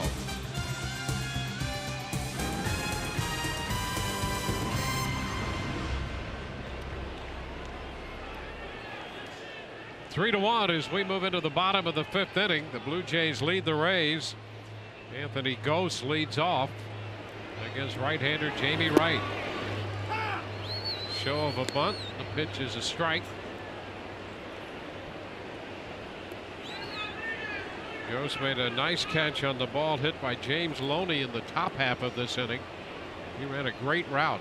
Yes, he did. Covered a lot of ground. That ball hung up there for a long time, but he had to go a long way. And, you know, he's another one of the guys that manager John Gibbons mentioned as a guy who's getting an opportunity, showing him a little bit of something, stepping up defensively. We've seen that. He's got good speed.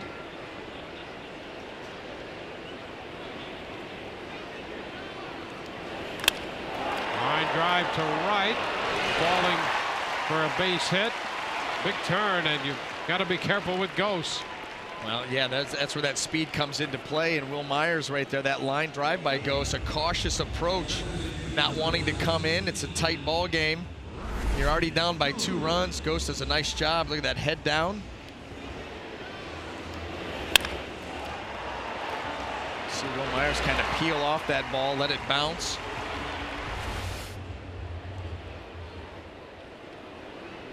The Blue Jays have put the leadoff hitter on base now in 3 consecutive innings. That led to a run in the third and 2 runs in the fourth. And that is a tough way to pitch. You instantly apply pressure to the Rays defense. Right out of the stretch, you see Jamie already paying attention to Gose because of that speed. Teams tend to be more aggressive when they have the lead. Owens, the second baseman, up there. To first again, a little closer this time. Well, look, the Blue Jays would like nothing more than, again, we talked about Mike Scioscia, the Angels against the Rangers, keep them out of the playoffs. It's exactly what the Blue Jays would like to do. They're going to play this tough. They're going to add pressure, put guys in motion.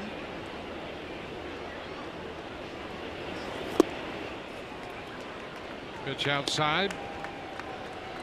The Ball, Rays, no strikes. the Rays are going to get the job done. They're going to have to earn it. And right now, it's tough sledding.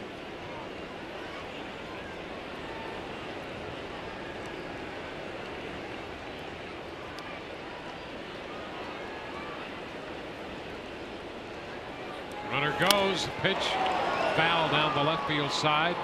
Headed for the stands. With this lead, Blue Jays starting the runner. You can afford to be aggressive, and you never know. You put a hit and run on like that, Gose is off and running, find a hole, and you got a chance for another big inning. You know, this team's not, you know, this isn't the Blue Jay team you expected to see. You know, all the big sluggers not there. You're not going to be able to just sit back, manufacture 3-run homers. You're going to have to do it, put different guys in motion, guys on base. Small ball. Gose out there, jockeying back and forth a little bit, draws the toss.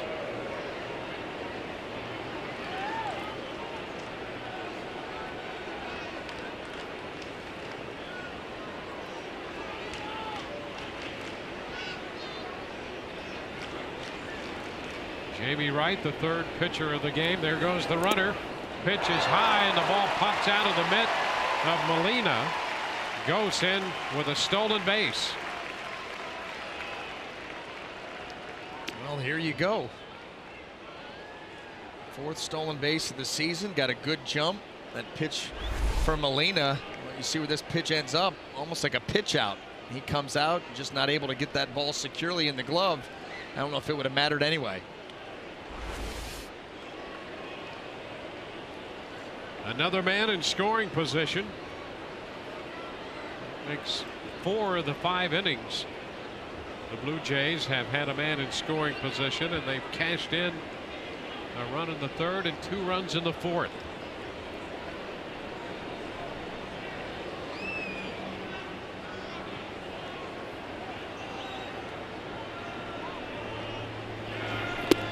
Owens showing bunt, takes ball 3.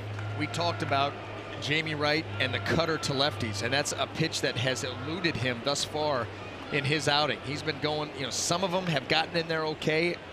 Many others have stayed middle of the plate and away. In fact, that was the pitch that Lind hit up the left field line. The pitch that Ghost ran on in this most recent pitch. Right behind in the count, 3-1.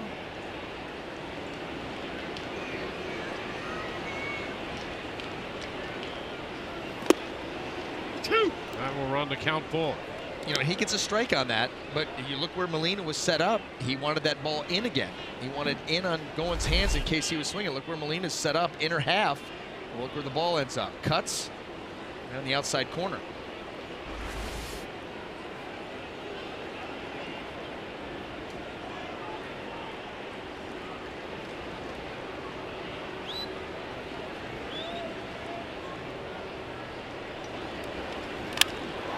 Fly ball into right.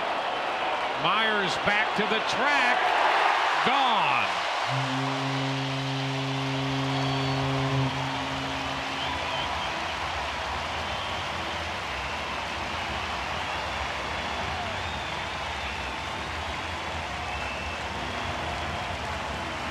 The young second baseman has just hit his second home run. A 2-run shot to make it 5-1 Toronto. We've seen some impressive swings from Ryan Goins the last couple of nights. Hit a long foul home run earlier in this ball game, and this one he keeps fair. And it was well struck. It's going to be a cutter, and it ends up down and in. He just goes down and sweeps it right out of the yard. Here's Langerhans taking a pitch wide.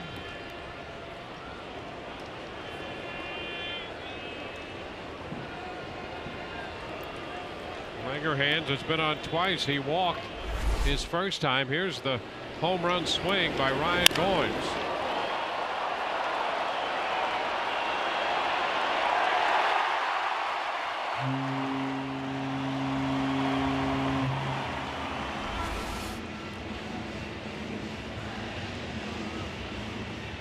So the Blue Jays taking advantage of the Rays here and the inability of at least 2 of the 3 pitchers they've had in there today to locate well.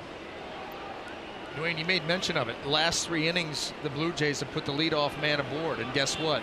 They've scored in all 3. Not done here yet in the 5th.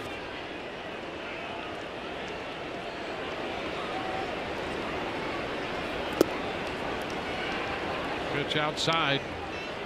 2-0.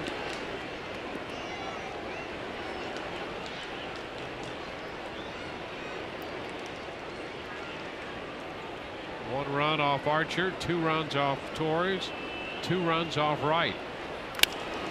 Ground ball, there's a base hit. Langerhans on for the 3rd time today. 3 consecutive hits to open the bottom of the 5th. That cutter from Jamie Wright, he's just not able to get it to the spot that he wants. These guys are just dropping head on it, finding holes. And he goes right back to the stretch with a runner aboard.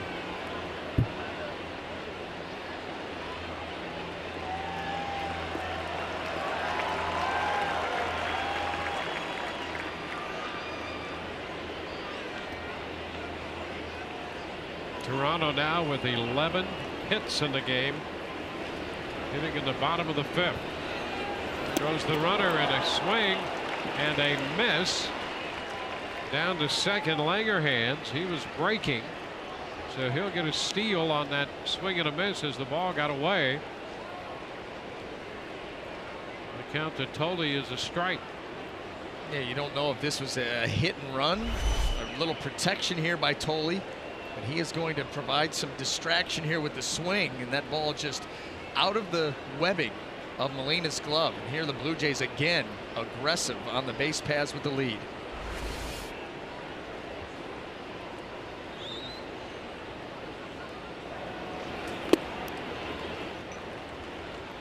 One and one.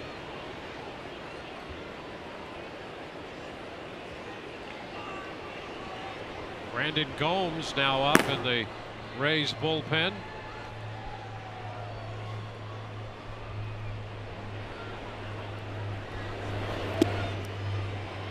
Right misses outside, 2-1.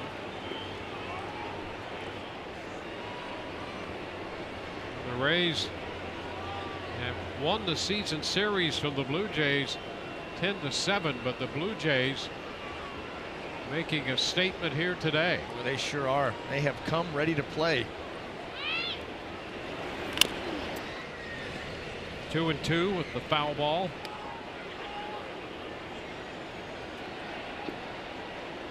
In fact, the Rays have won 8 of the last 11, including last night's game, won by the Blue Jays 6-3.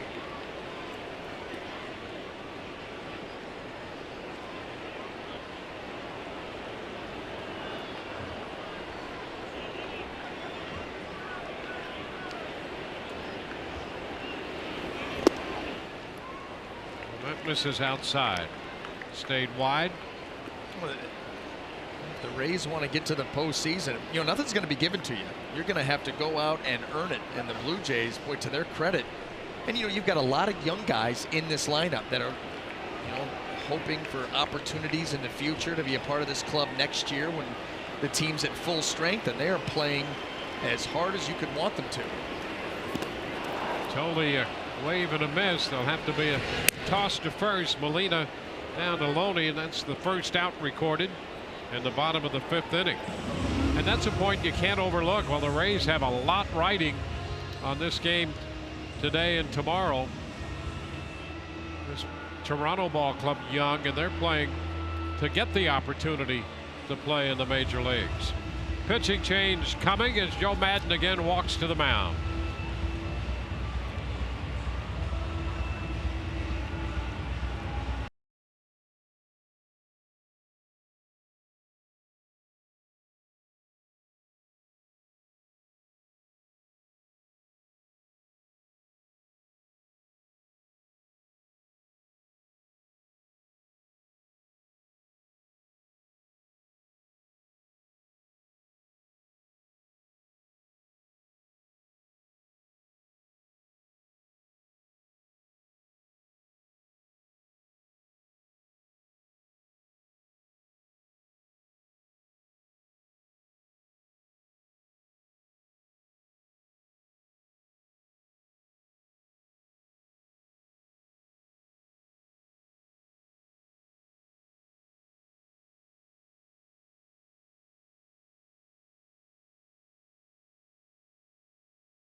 Rays making his 26th appearance.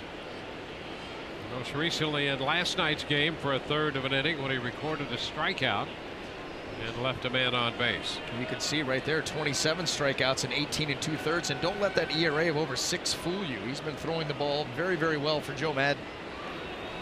Faces Kevin Pillar. Pitch is a strike. Jamie Wright, 31 pitches, 2/3 of an inning, and charged with 2 runs, responsible for a man on.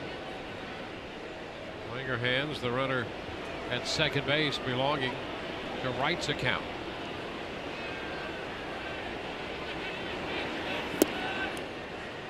1-1.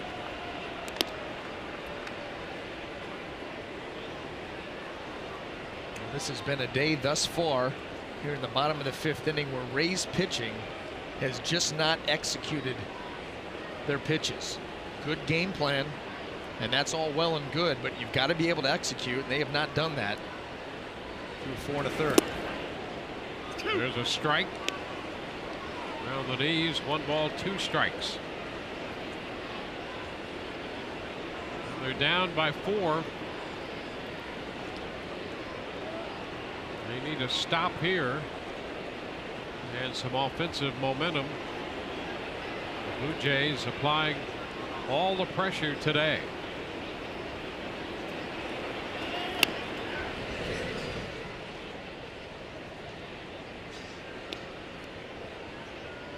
Well, the Blue Jays are playing loose. You know, I mean, they have had some good at-bats today, taking advantage of some pitches, tie the game up, take the lead. Then they started to get very aggressive on the base paths.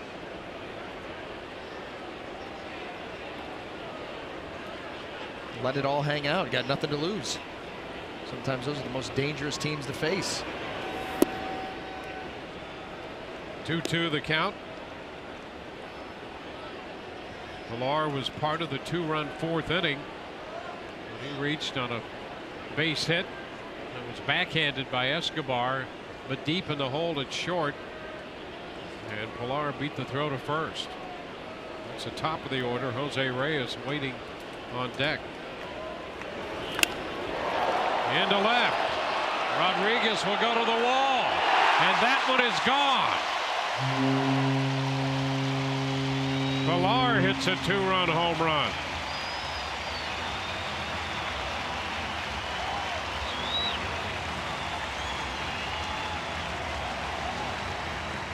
The Blue Jays having their way with Rays pitching through the first 4+ innings of this game. It's 7-1.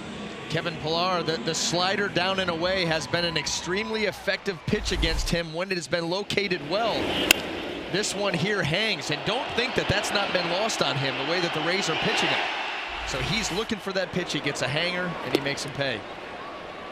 Jose Reyes takes a pitch away, and here's that home run swing.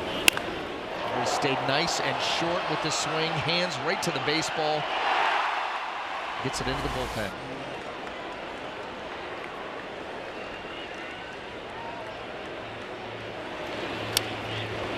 Big cut by Reyes at a fastball. It's fouled back. A dozen hits now for Toronto. 7 runs.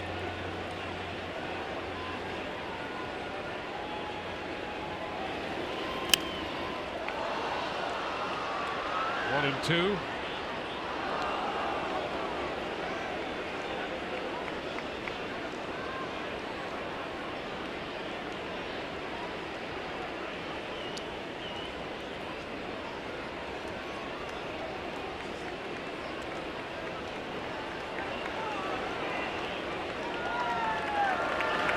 Reyes fouls it. Reyes scored the first run of the game for the Blue Jays. Jose Molina taking a little while collecting himself after taking that foul ball.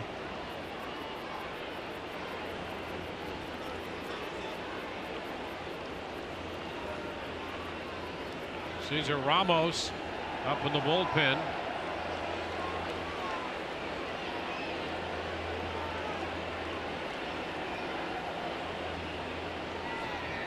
Brandon Gomes, the 4th pitcher for the Rays today. Reyes fouls it back.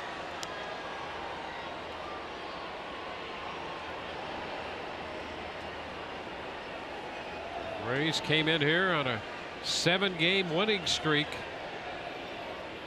Blue Jays ended that last night, and they have taken a commanding 7-1 lead in the 5th inning of this game.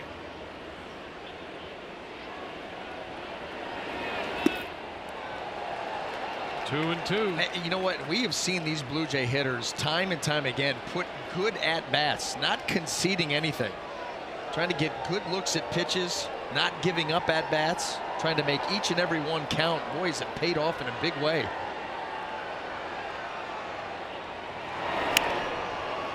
And another foul ball. And they're seeing a lot of pitches. Battling, you know, Jose Reyes, part of his game. Boy, what a catalyst at the top of a lineup.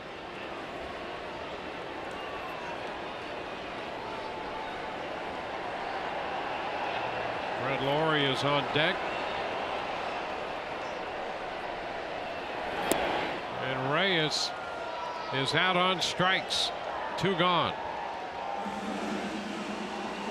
With that slider there from Brandon Gomes, looked like it took a left turn. Watch right here, the swing by Reyes, completely fooled.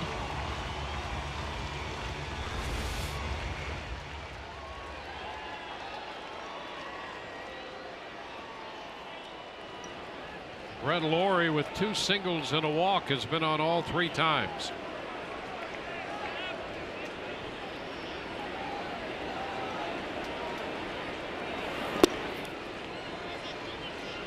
Outside with the slider, 1 ball, no strikes. Yeah, when you're up for the 4th time in the 5th inning, it's not going well for the opposition. Yep.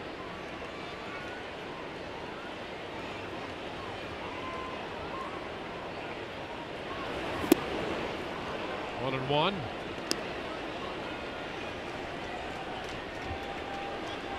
So a difficult stop so far for the Rays here playing the Blue Jays. 3 errors last night. 6-3 Toronto win. Today the Blue Jays have 7 runs, 12 hits. They've hit 2 home runs in this inning, a 4-run 5th to build a 7-1 lead.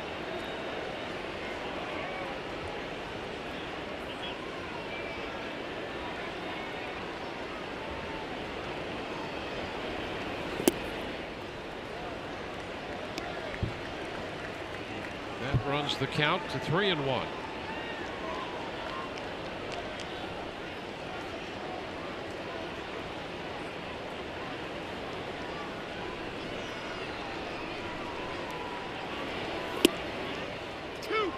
Full count.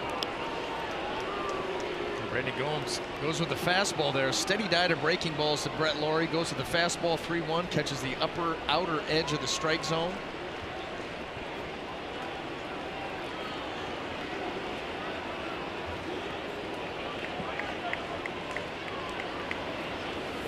And there's ball 4. Fastball missed.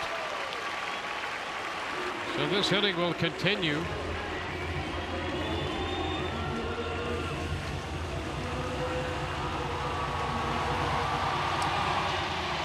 Molina goes to the mound. Adam Lind is due, but as we mentioned earlier, he's had some back issues, and they appeared to be evident when he hit that ball up the left field line in the 4th and stopped at first when he drove in 2. And now Yunonori Kawasaki will pinch hit for Lind. Well, this is another guy that has been swinging the bat very well for John Gibbons and the Toronto Blue Jays. His last 15 games, he's got an on-base percentage approaching 400, is hitting .364. And a crowd favorite here in Toronto. Yes, he is. They had to send him out earlier this year, and it became a major issue with the fans. They missed him. Yeah. Well, he plays the game with so much life. I mean, he's worth watching all by himself. Now, you're going to get exhausted watching him. But, boy, a ton of energy. Enjoys playing this game. Enjoys this city.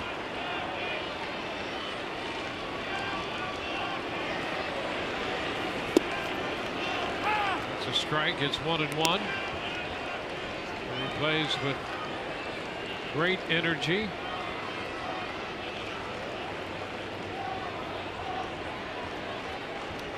It's nice when you watch somebody truly enjoy what they do. There's no shortage of that with Kawasaki. Puts him down in the count, 1-2. Yeah, right now he's facing a couple of tough pitches there by Brandon Gomes. Back-to-back outside corner. Now lock him up inside corner.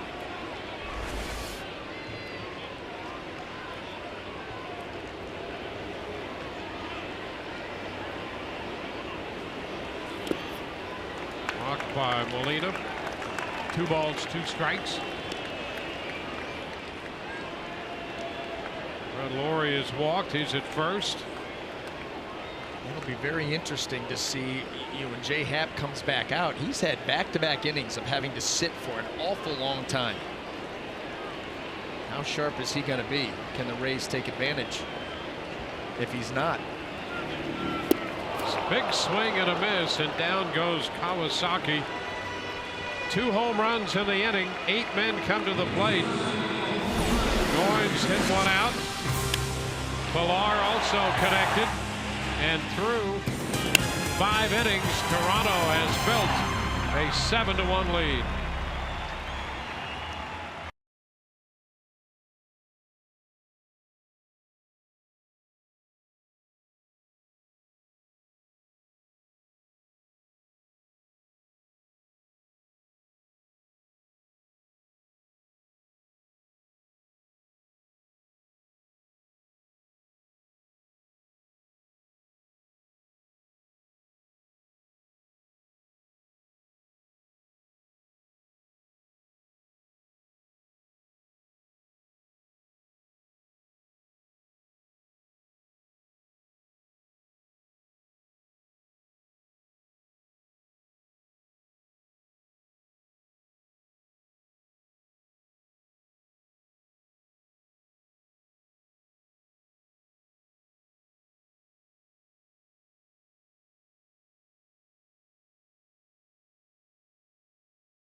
Bell.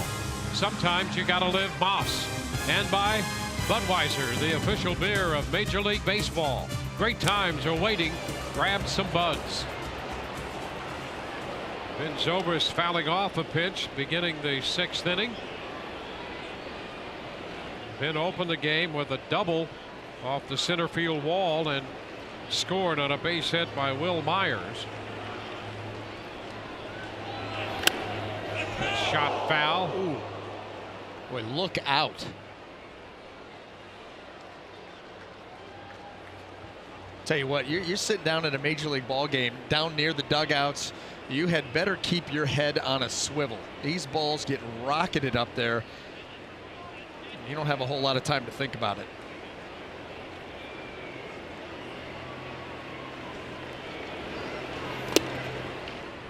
Inside, 1-2.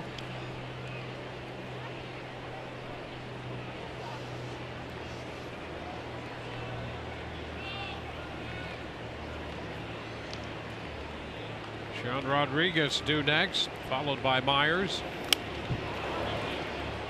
Fouled back a pitch in. Happ had a couple of innings with relatively high pitch counts in the 1st and 2nd. He averages almost 19 pitches an inning anyway, 18 in the 1st and 19 in the 2nd. But 11 in the 3rd, 12 in the 4th, 11 in the 5th. And a roller, that's fair, back of the bag. Laurie has no play and a base hit for Zobrist. There's a start for the Rays. I'll tell you what, not only that, efficient on the mound, but Jay Happ had quietly retired 11 in a row until that base hit there by Ben Zobrist. He's able to keep it just inside the bag at third, and no play for Laurie. In fact, fortunate that he was able to barehand that ball. That ended up extra bases. Interesting decision by the Blue Jay third baseman. Catch salmon out of the stream. Sean Rodriguez. He takes a pitch for a ball.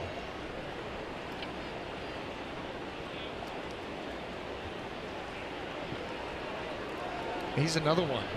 Yes, he Talk is. about Kawasaki full of energy. Brett Laurie's the same way. Tell you what, when those guys were playing together, you had the most fidgety left side of the infield in baseball. Yep. And in that same way, we miss having Rajah Davis in the lineup. In left field. Yeah.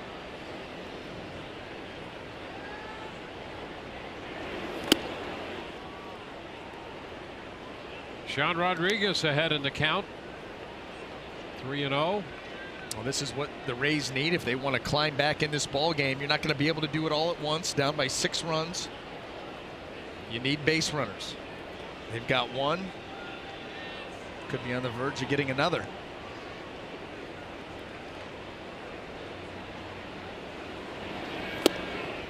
That's a strike.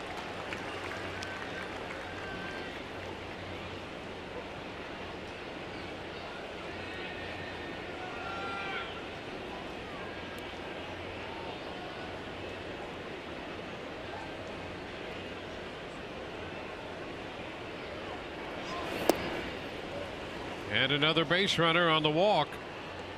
First 2 men on base here in the 6th inning. The first walk surrendered by Happ. And this is what you wonder. You know, Jay Happ, he's been very efficient and quick with his innings. Rays pitching has not, and he's had to sit back-to-back innings for an awful long time.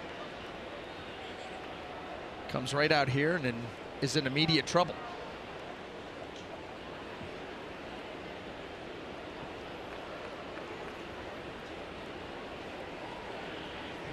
Well, 2 men on with nobody out, and Will Myers about to step in with Longoria behind him.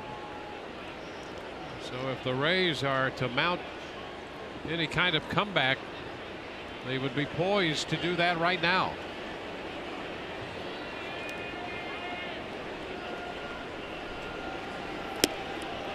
And there's a pitch outside to Myers. You knew it was a matter of time right here. Pitching coach Pete Walker coming to the mound as Dustin McGowan loosens. Happ having a little difficulty with his command right now. So they talk it over on the mound. The new season of The Ultimate Fighter is powerful, relentless, epic, and it's just getting started. Catch the show's critics say deliver the goods and see why they call Ronda Rousey and Miesha Tate the new best rivalry in sports. Get hooked on the show everyone is talking about, The Ultimate Fighter, all new Wednesday only on Fox Sports 1. To find Fox Sports 1 on your provider, go to foxsports1.com now.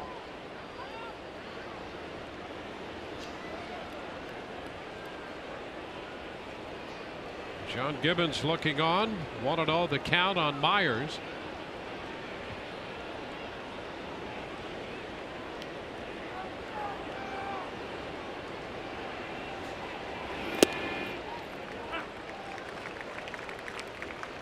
One and one. 30-year-old left-hander Jay Happ. Myers with men in scoring position. 3-14. And behind in the count, 1-2. A nice slider there by Happ. You know, he got Will Myers to swing over one of those earlier in the ball game before finally succumbing to a base hit. Actually, an RBI hit by Myers. And that is a high quality breaking ball right there.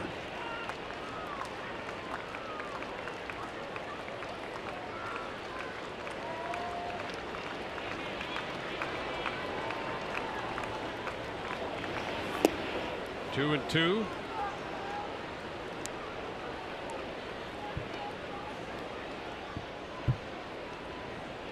One pitch we have not seen a lot from Happ that you would have figured with this Rays lineup, all the right-handers that were in it, 7 to start the ball game, counting, Zobrist the switch hitter, but has not thrown the changeup that much, and that's a big pitch for him to the right-handed hitter. He has stayed with the curveball, few sliders. Pop up right side.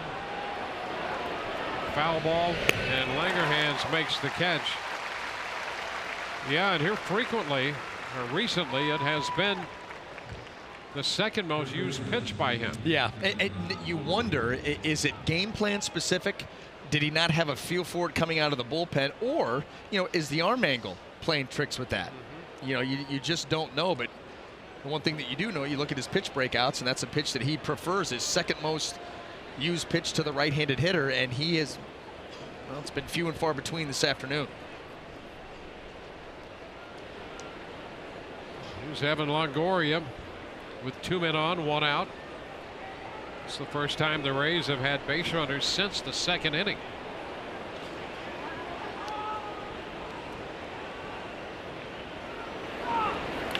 Ground ball, shortstop.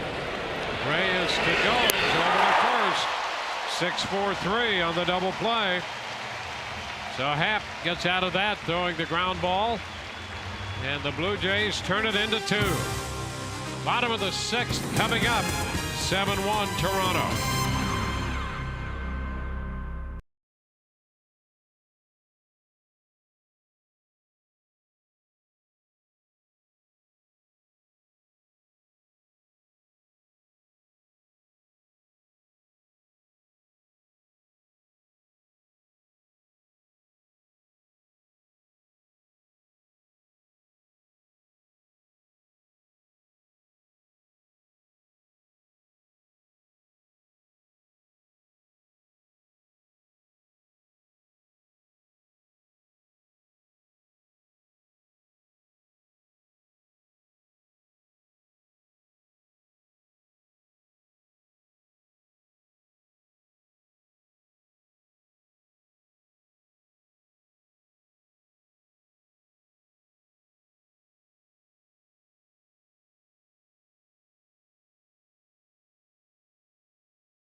Two outs, no one on.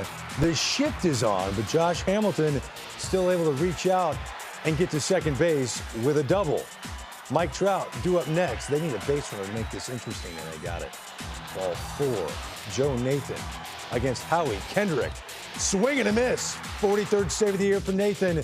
The Rangers seem to be pouring it on at the right time. A half game back of the Rays and Tribe. 7-4 the final. Let's get you back out to Toronto and rejoin Dwayne Stats and Brian Anderson. Greg, thank you very much. And so Texas now in with 90 wins. Just a half game back of the Indians and the Rays. And the Rays are down 7-1. Bottom of the 6th inning in Toronto.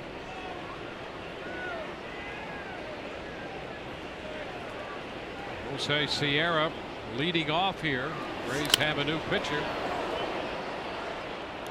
Their 5th of the day. Cesar Ramos making his 48th appearance. Cesar Ramos and whoever's going to follow him, they're going to have to come up big for the Rays if they want to get back into this game. You're running out of time. You're running out of outs. You're down by 6. Can ill afford to let any more Blue Jays cross home plate.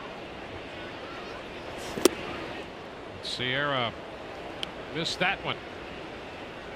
I'll tell you, Sierra's had a number of pitches today, and for a guy, he's been swinging a bat very well here in the month of September. But he has had a number of pitches to drive and has just fouled them off, swung through them. And he takes this one. Strike 3 call. One gone in the bottom of the 6th inning. Once again, let's check in now with Todd Kalas. When you saw the updated standings, there is still the possibility of a 3-way tie for the wild card at the end of the day tomorrow. In that scenario, with the 3-team aggregate record, Cleveland had the first choice, and they selected to be the home team for the first game. They would host the Rays 4 o'clock on Monday. Winner of that game would be the first wild card team. Loser of that game would play game 2 in Texas. The winner of that would be wild card 2. So there is the potential that the Rays would go either back home tomorrow at the end of the day to Cleveland or to Texas, depending on how things play out. If you remember that last regular season game the Rays played against the Rangers, they lost that game, lost the head-to-head series against Texas, and also ended up second in the 3-way tie with Cleveland and Texas. So Tampa Bay will wake up tomorrow, even if they're going after. Well, all of that still a possibility. There has never been a 3-team tie in the major leagues. Never a 3-team tiebreaker occurring in the history of the major leagues. That looms as a possibility. And you can understand why the Indians would pick, you know, number one, you'd want those 2 games to guarantee you one chance to get into that wild card game. And the Rays picking second would take the 2 road games, and Texas is left with, you got one and done. It'll be at home, but it's a one and done scenario where the other 2 teams, you know, you lose that Monday game, okay, that's fine, but you got a chance to pick it up on Tuesday. Interesting scenario. And it's, you know what, didn't seem like it was that much of a possibility a couple of days ago, and it is becoming more so as we move along.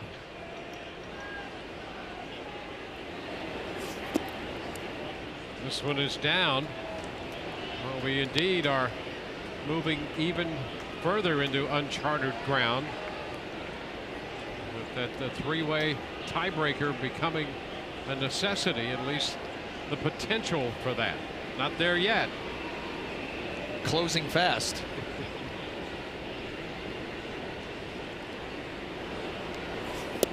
And a cut and a miss. Yeah, the Rays are going to avoid that. It's going to have to be a hard move to the starboard side.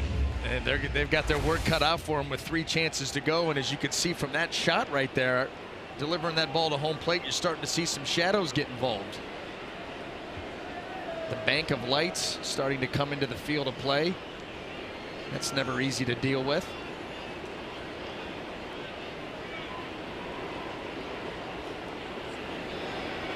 Ryan Goins out in front, strike 1. He hit the home run, a 2-run shot in the 5th inning. A couple of 2-run home runs struck by the Blue Jays in the 5th. He hit one, and Kevin Pillar hit the other one.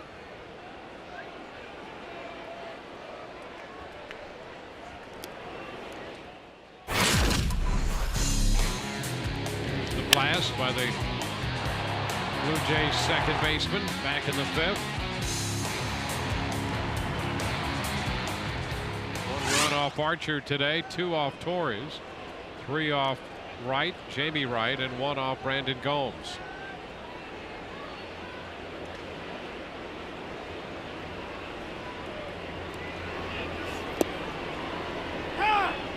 One ball, 2 strikes.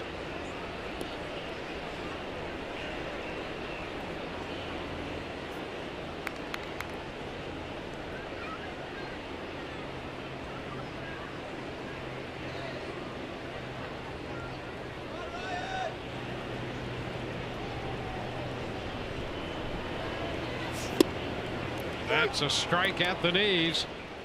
Ramos strikes out the side. We're through 6. We'll be back after a word from your local Fox stations.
Delmon Young leads off the 7th inning for the Rays.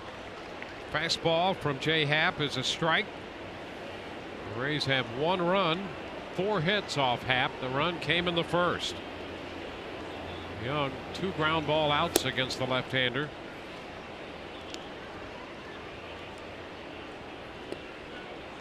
Happ gave up an infield hit to Zobrist in the 6th, then walked Rodriguez. But he got Myers on a pop foul and got a double play ball from Longoria. And he's ahead of Young to open the 7th inning. Been very impressed with Jay Happ today. Boy, he's done a nice job of moving that fastball, and he's kept it in that 92 to 94 range, and still with the arm angle creates a nice downward angle to the hitter. And he's elevated some pitches when he's wanted to. He's taken some off with the curveball, thrown a few good sliders. Has stayed away from the changeup for the most part, but the couple he's thrown have been very good. He just kept this Rays lineup off balance. Ground ball back to the mound. And Young is the first out in the 7th. Now it's time for the Just for Men Auto Stop Foolproof Stat. Examine Joe Maddon's record, 8th season as the manager of the Rays, 2-time American League Manager of the Year, AL champs in 08, and seeking the 4th postseason berth in the last 6 seasons. And this one going right down to the wire among 3 teams. You know, when you talk about managers, head coaches putting their players in a position to succeed, Joe Maddon is one of those who does it maybe better than anybody. Every situation in a ball game well thought out. He knows right where he wants certain pitchers on certain hitters, his own guys off the bench, who they want to face, pinch runners. Yeah, he does that as well as anyone, better than most.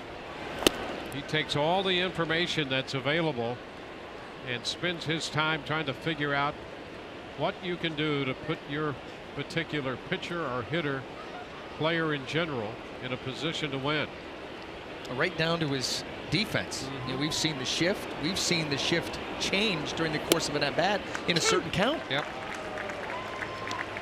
2-2. He has taken what I thought Whitey Herzog used to do with the Cardinals almost instinctively. He's taken that light years ahead with the information available and made great use of it. Ground ball, Reyes across to the first baseman Langerhans. 2 gone in the 7th inning. And Whitey managed the Cardinals. I'm not sure at that time anyone was better than Whitey Herzog at doing that, matching up players to situations. And Joe Maddon has taken that to another level. Well, you've got to know your guys inside and out. You've got to know the makeup of your team. You know, he creates that culture within the clubhouse where guys can come in, have fun, play relaxed. He seems to get the most out of just about everybody's ability that comes through the Rays organization, whether that be a guy like James Loney here, who had struggled, you know, with the Dodgers and the Red Sox. He comes to the Rays. Joe doesn't try to change his swing at all, says, listen, you do what you're comfortable with. You want to use the whole field, use the whole field. And Loney's responded in a huge way, offensively as well as playing great defense. He's batting with the bases empty and 2 outs in the 7th inning, which means it's getting late for the Rays' hopes. And you're running out of outs, and Happ has settled in nicely. You know, those first couple of innings, the Rays hit some balls hard off of him, didn't have a whole lot to show for it. And then once the 3rd inning rolled around, in fact, the 3rd inning were 3 hard hit balls deep into left field. After that, it's been some soft contact, and he has really done a nice job this afternoon. 2-0 taken the other way toward the line, but Pilar, still moving, is there to make the catch, and the Rays are retired in order. Bottom of the 7th coming up. 7-1 Toronto.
Sponsored by the all-new 2014 Chevy Silverado and by Fox Sports 1. To find your channel, go to foxsports1.com.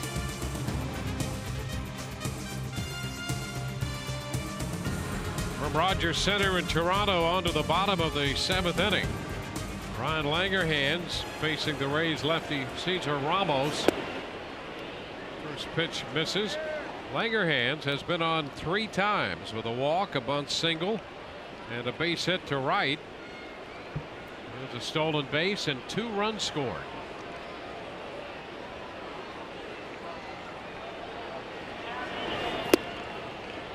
It's a strike. Cesar Ramos has come in and done quite the job here for the Rays, picking up 3 strikeouts in the bottom of the 6th. Sharp here to start off the 7th. Good slider, and he's exactly what the Rays need at this time. 13 strikeouts by Rays pitching today. Down to first, and a pickup by Loney, nicely done on a hard hit ball. 1 gone. Let's go around Rogers Center and take a look at the Fox Sports 1 fan cam. Brought to you by Fox Sports 1. Available on all TV providers. Go to foxsports1.com to find out what channel.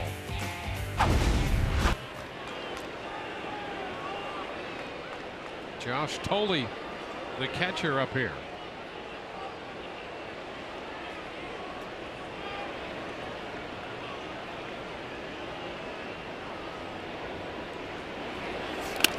Ground ball toward the middle. Zobrist with the pickup. 2 outs in the 7th. Some nifty defensive plays here for the Rays in the 7th. A shot to Loney. We talked about his defense. Ben Zobrist, another guy. You know, he is Mr. Versatility. Joe Madden can play him anywhere, but the majority of time this year he has been at second base, and the more that he's been there, the more comfortable he's gotten. And I'll tell you what, as good as he was anyway, he just continues to get better and better. Yeah, he's good in right. He's good at second. He's very good at shortstop. Pick a spot, he'll play it and play it well. How about the fact that it was last week he comes to the ballpark, an hour before the game he finds out he's starting in left field and makes 2 outfield assists in that game, where Joe Madden said after the game, we won the game tonight because of Ben Zobrist's defense in left field. Yep. Unbelievable. Just his 2nd start there this year. A ball, no strikes to Pilar. The hitter in the shade, and the pitcher still in the sunlight. Well, and these are the bank of lights. You know, it's not a solid, you know, shadow, so that ball's going in and out of shadows as it's coming to the plate. You're seeing light shine on it. I mean, it's so quick, and, you know, 90-mile-an-hour fastball, you're talking about 0.4 of a second. And that's got to be an odd look for a hitter.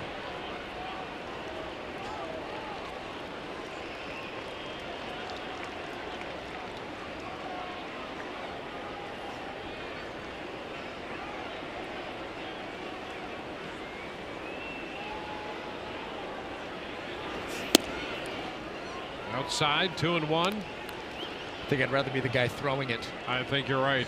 Better odds. You can squint all you want. Not going to help a lot. Yeah, and if the pitcher's squinting, then you start to put doubt in that hitter's mind, and he's not real comfortable. He's staring in, can't find the plate. Big cut and a miss. 2-2.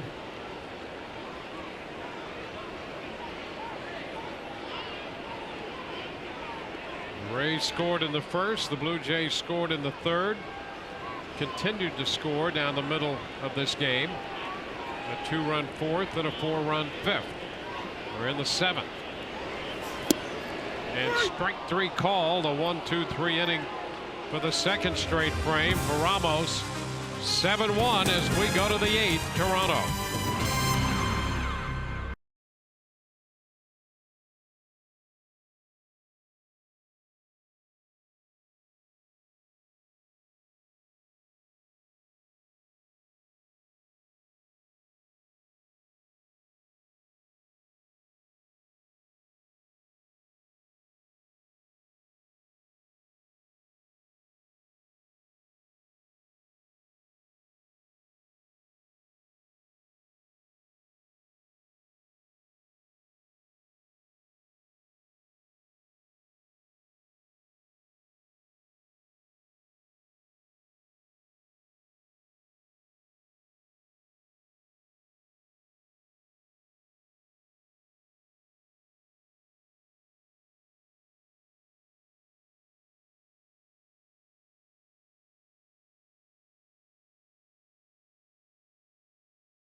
Jay Happ back to the mound, the 8th inning. Desmond Jennings in the batter's box. Rays calling upon Jennings to hit for Molina. Rays are down 7-1.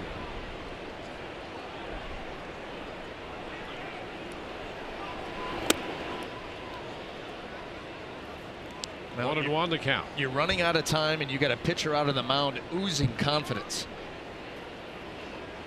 You need to start chipping away right here if you have any hope. He's given up only 2 hits since he surrendered a run on 2 hits in the first, and he's ahead of Jennings, 1-2. We're reminded that the Rays on this date 2 years ago were down 7-0 after 7 innings. And technically finished that game on the 29th. That was an incredible night, not only in St. Petersburg at Tropicana Field, but all around baseball. Yep. Unbelievable day. In fact, a lot of people say that's the greatest regular season day in baseball history, and it'd be hard to argue with. You could not have scripted a more dramatic timeline, that's for sure. Count still 1-2 on Jennings.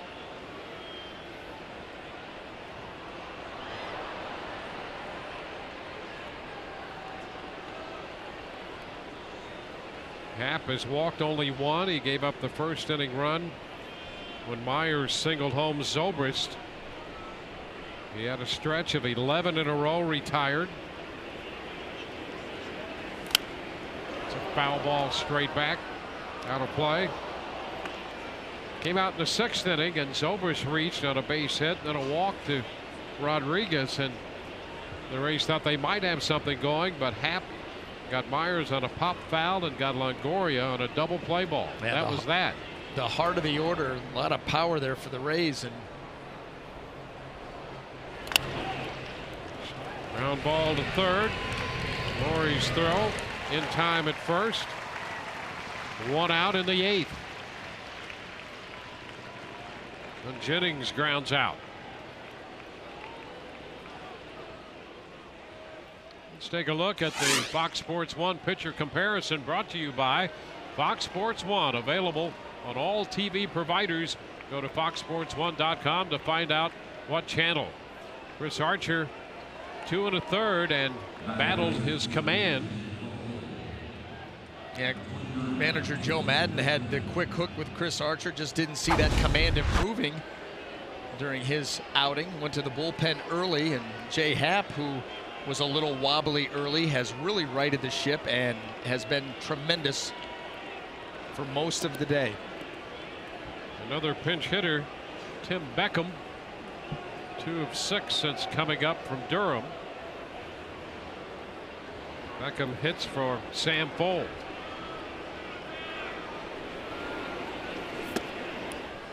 The pitch is too low.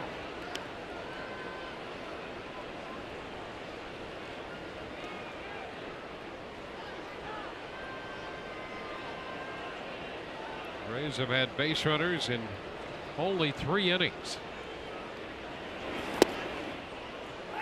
That's how good Happ has been today. Throws a strike. It's 1-1.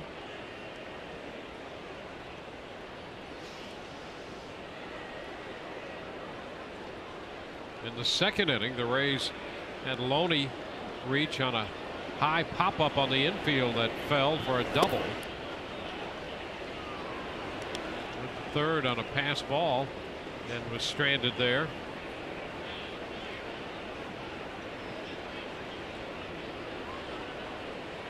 See Happ up to 110 pitches.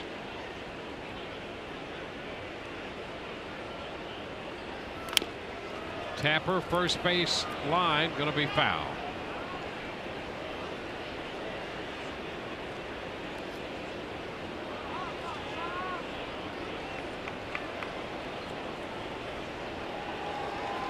Figure that this would be Happ's last inning because of that pitch count. All of a sudden you bring into play the Blue Jay bullpen and it gets even tougher. Maybe not today. Happ's been awfully good. We've got some good arms coming out of that pen. Luke the lefty and McGowan the right-hander. They're ready if needed.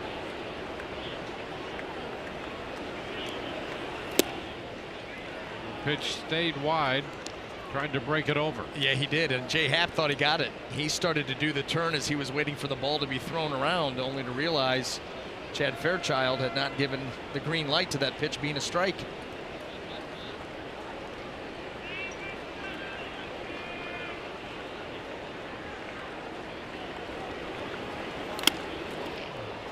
Lifted into short left. Pilar on the run. He could not grab it. Had it, couldn't hold it, couldn't corral it, and Beckham has a pinch hit base hit. Great effort in left field by the Blue Jays. I think that's going to end the night or the afternoon for Happ. You see Pilar, great effort. That ball looked like it was for sure going to drop in, but he closed quickly. Just not able to come up with it. John Gibbons makes the walk to the mound to change pitchers.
Went on the road to Boston to help Red Sox closer Koji Uehara celebrate the team's postseason berth by transforming Boston into High Five City. Uehara walked the streets around Fenway Park, giving fans his best high fives. Go to MLBFanCave.com in the coming days to watch the entire video. Jay Happ could have put on an instruction video with his performance today. Very good. 113 pitches for the left-hander.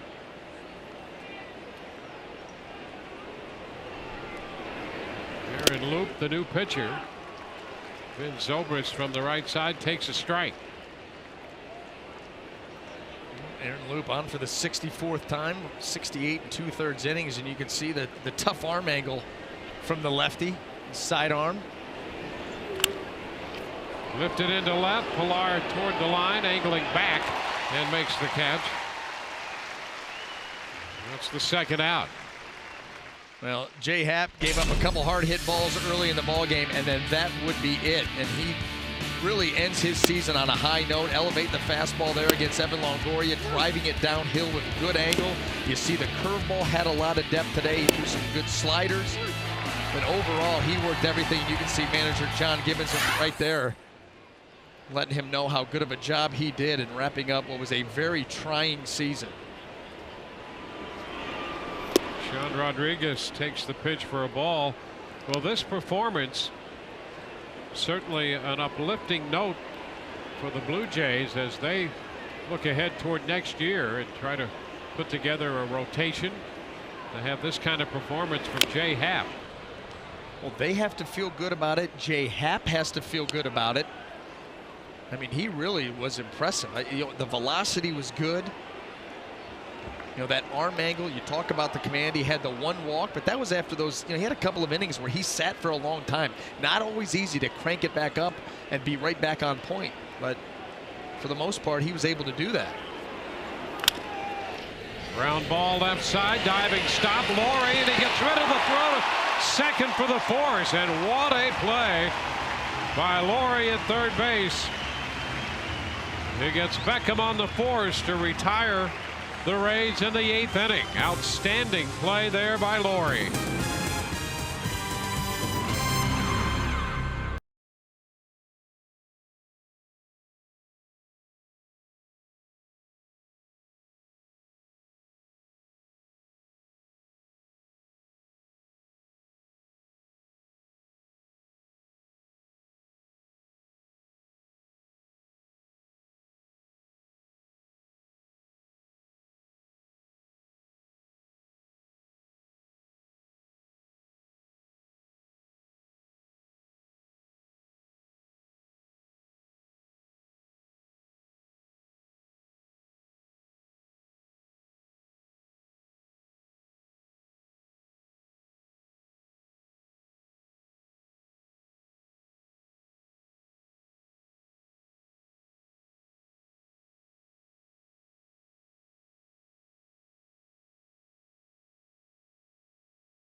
We believe if it's not worth driving, it's not worth building.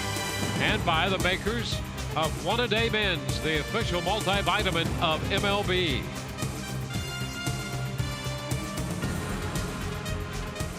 Cesar Ramos back to open his 3rd inning of work in relief, facing the top of the batting order, Jose Reyes. Reyes lifts a fly ball right field. Myers toward the line, 1 away. 7 in a row retired by Ramos in relief.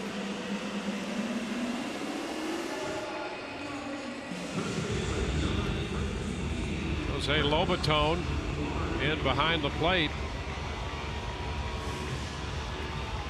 Beckham goes in to play second base after pinch hitting, and Ben Zobrist, of course, goes out to play center field. Why wouldn't he? He can play anywhere. Brett Laurie, the hitter. First pitch is a strike. And the key to that is working at it. And that's something that Ben Zobrist, a tremendous work ethic. The holder of many, many gloves. He will move around anyway. And he has said, you know, going from the infield to the outfield, a much easier transition than coming in. Obviously, that ball right on top of you, positioning is important. Positioning is important anyway. But in the infield, not a lot of margin for error. Those balls come off the bat hot. You got to be able to make the play.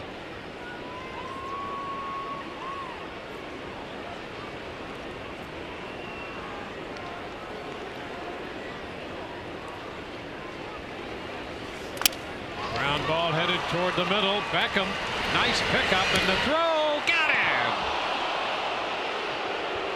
Well, Laurie, who turned in a very good play to get Beckham, force him at second on the ball hit by Rodriguez, has Beckham turn in a very good play on Laurie. And Brett Laurie just missed that ball coming down on second base, which undoubtedly would have turned into a hit.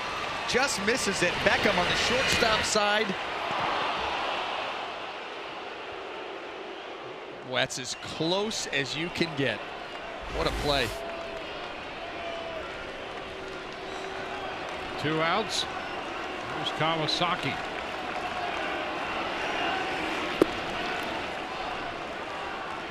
One and 0. 7-1 ball game.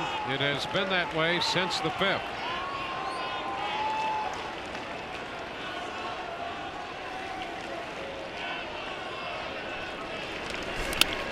Kawasaki toward the line and left. Rodriguez over there, but he's going to come up a little short.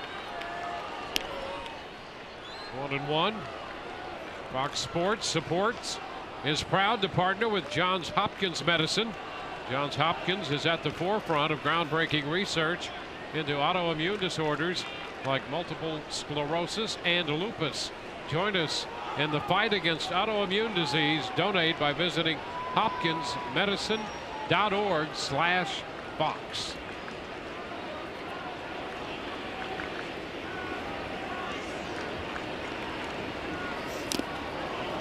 1-2 to Kawasaki now. 5 pitchers for Tampa Bay, 2 for Toronto.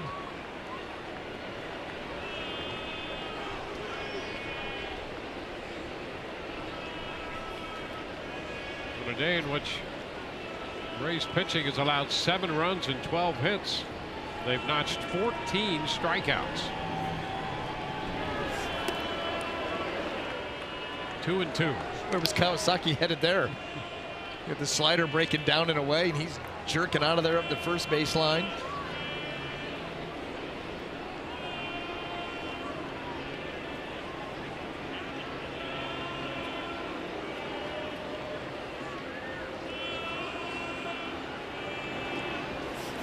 Two out on strikes. Strikeout number 15. Ball game heads into the 9th. 7-1 Toronto.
And the Rays will have Wil Myers to lead off. Dustin McGowan is the new pitcher.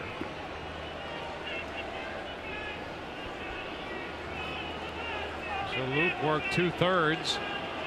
And the first pitch here in the 9th inning. A fastball mid-90s for a strike. Another member of this Blue Jay ball club injured this year, missed out on some time, only 24 games so far, but more than a strikeout an inning. A 1-1 count. Through 2 pitches, you've already seen the good stuff. The fastball in the mid-90s, that slider in the upper 80s.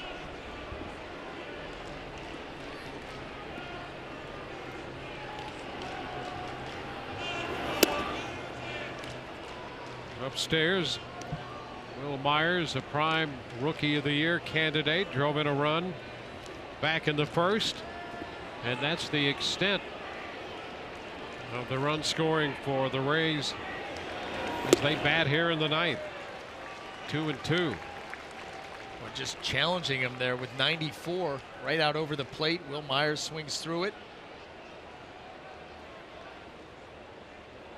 John Gibbons has got to be thrilled with the energy that his team has shown, how hard they've played these last 2 ball games. And the count is full on Myers.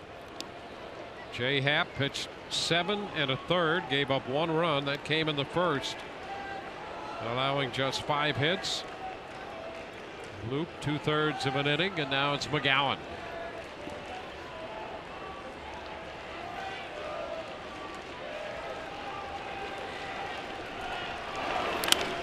Shot hit back into center field. Goes on the run. He'll dive and not get to it. It will hop over the wall for a leadoff double here in the 9th by Myers. Well, Myers didn't quite get all of that. If he did, that would have been a no-doubter. That ball moving towards the end of the bat, but he got enough of it to elude Anthony Gose. See right there, puts a charge into it. Gose had to run a long way and sells out to try to get it. Look how much ground he had to cover. Couldn't quite do it. 21st double of the year for Myers. And the hitter is Evan Longoria.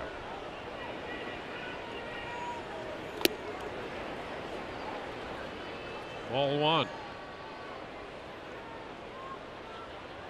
Rangers have beaten the Angels 7-4 today.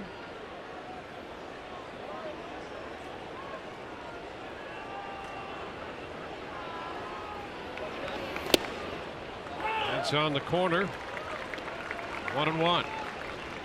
Evan Longoria asking Chad Fairchild, are you sure? This was close. Looked to be a little bit off out there. Close enough.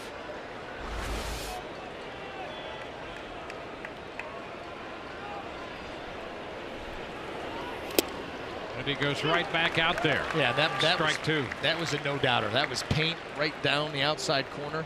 96 miles an hour. Look at him just drive this ball to its spot. Boom.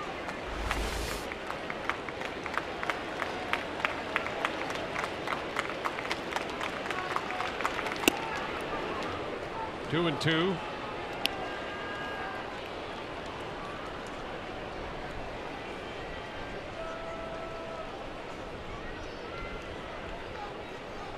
Delmon Young on deck.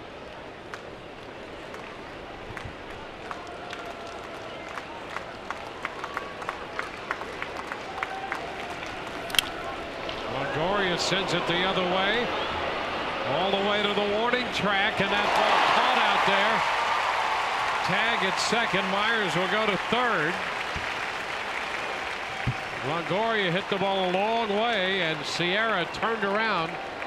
Eventually made the catch. Yeah, he's angling himself away from that sun, trying to get a better look at it, even with the glasses on. And this ball hit well by Longoria. Good ride out to right field. You see Sierra had been drifting that way a little crooked the whole way. Makes the catch for out number 1.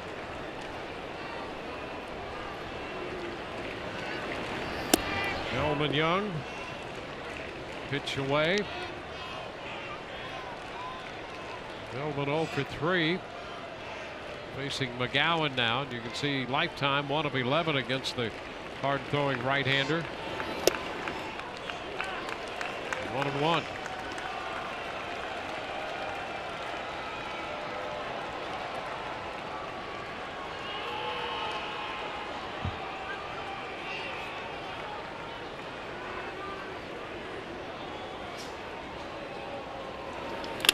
Ground ball to short. Reyes takes it to first. The run scores to make it 7-2. Time for the King play of the game, brought to you by Burger King, where taste is king.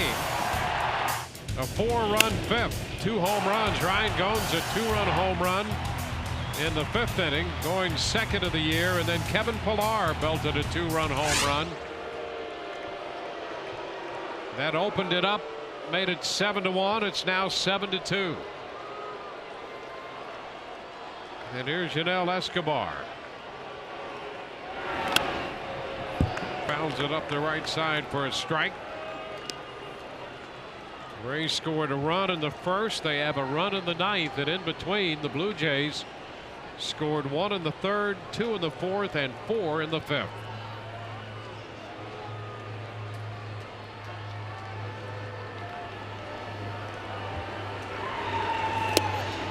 On the outside corner, strike 2 to Escobar.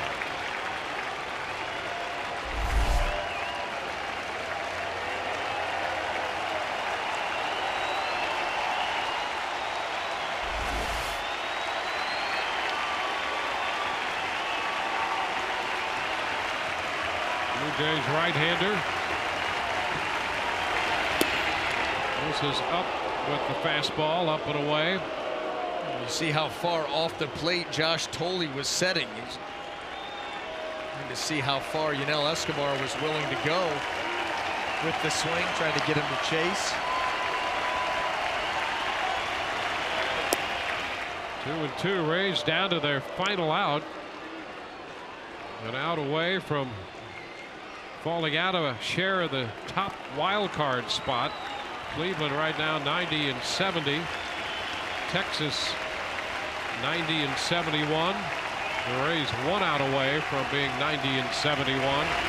And there it is. Escobar called out on strikes. And this game is over. The Toronto Blue Jays have beaten the Rays 7-2. So the Rays share the 2nd spot in the wild card spot. For Brian Anderson and Todd Callis, Dwayne Statz, we take you now to the MLB Network studios.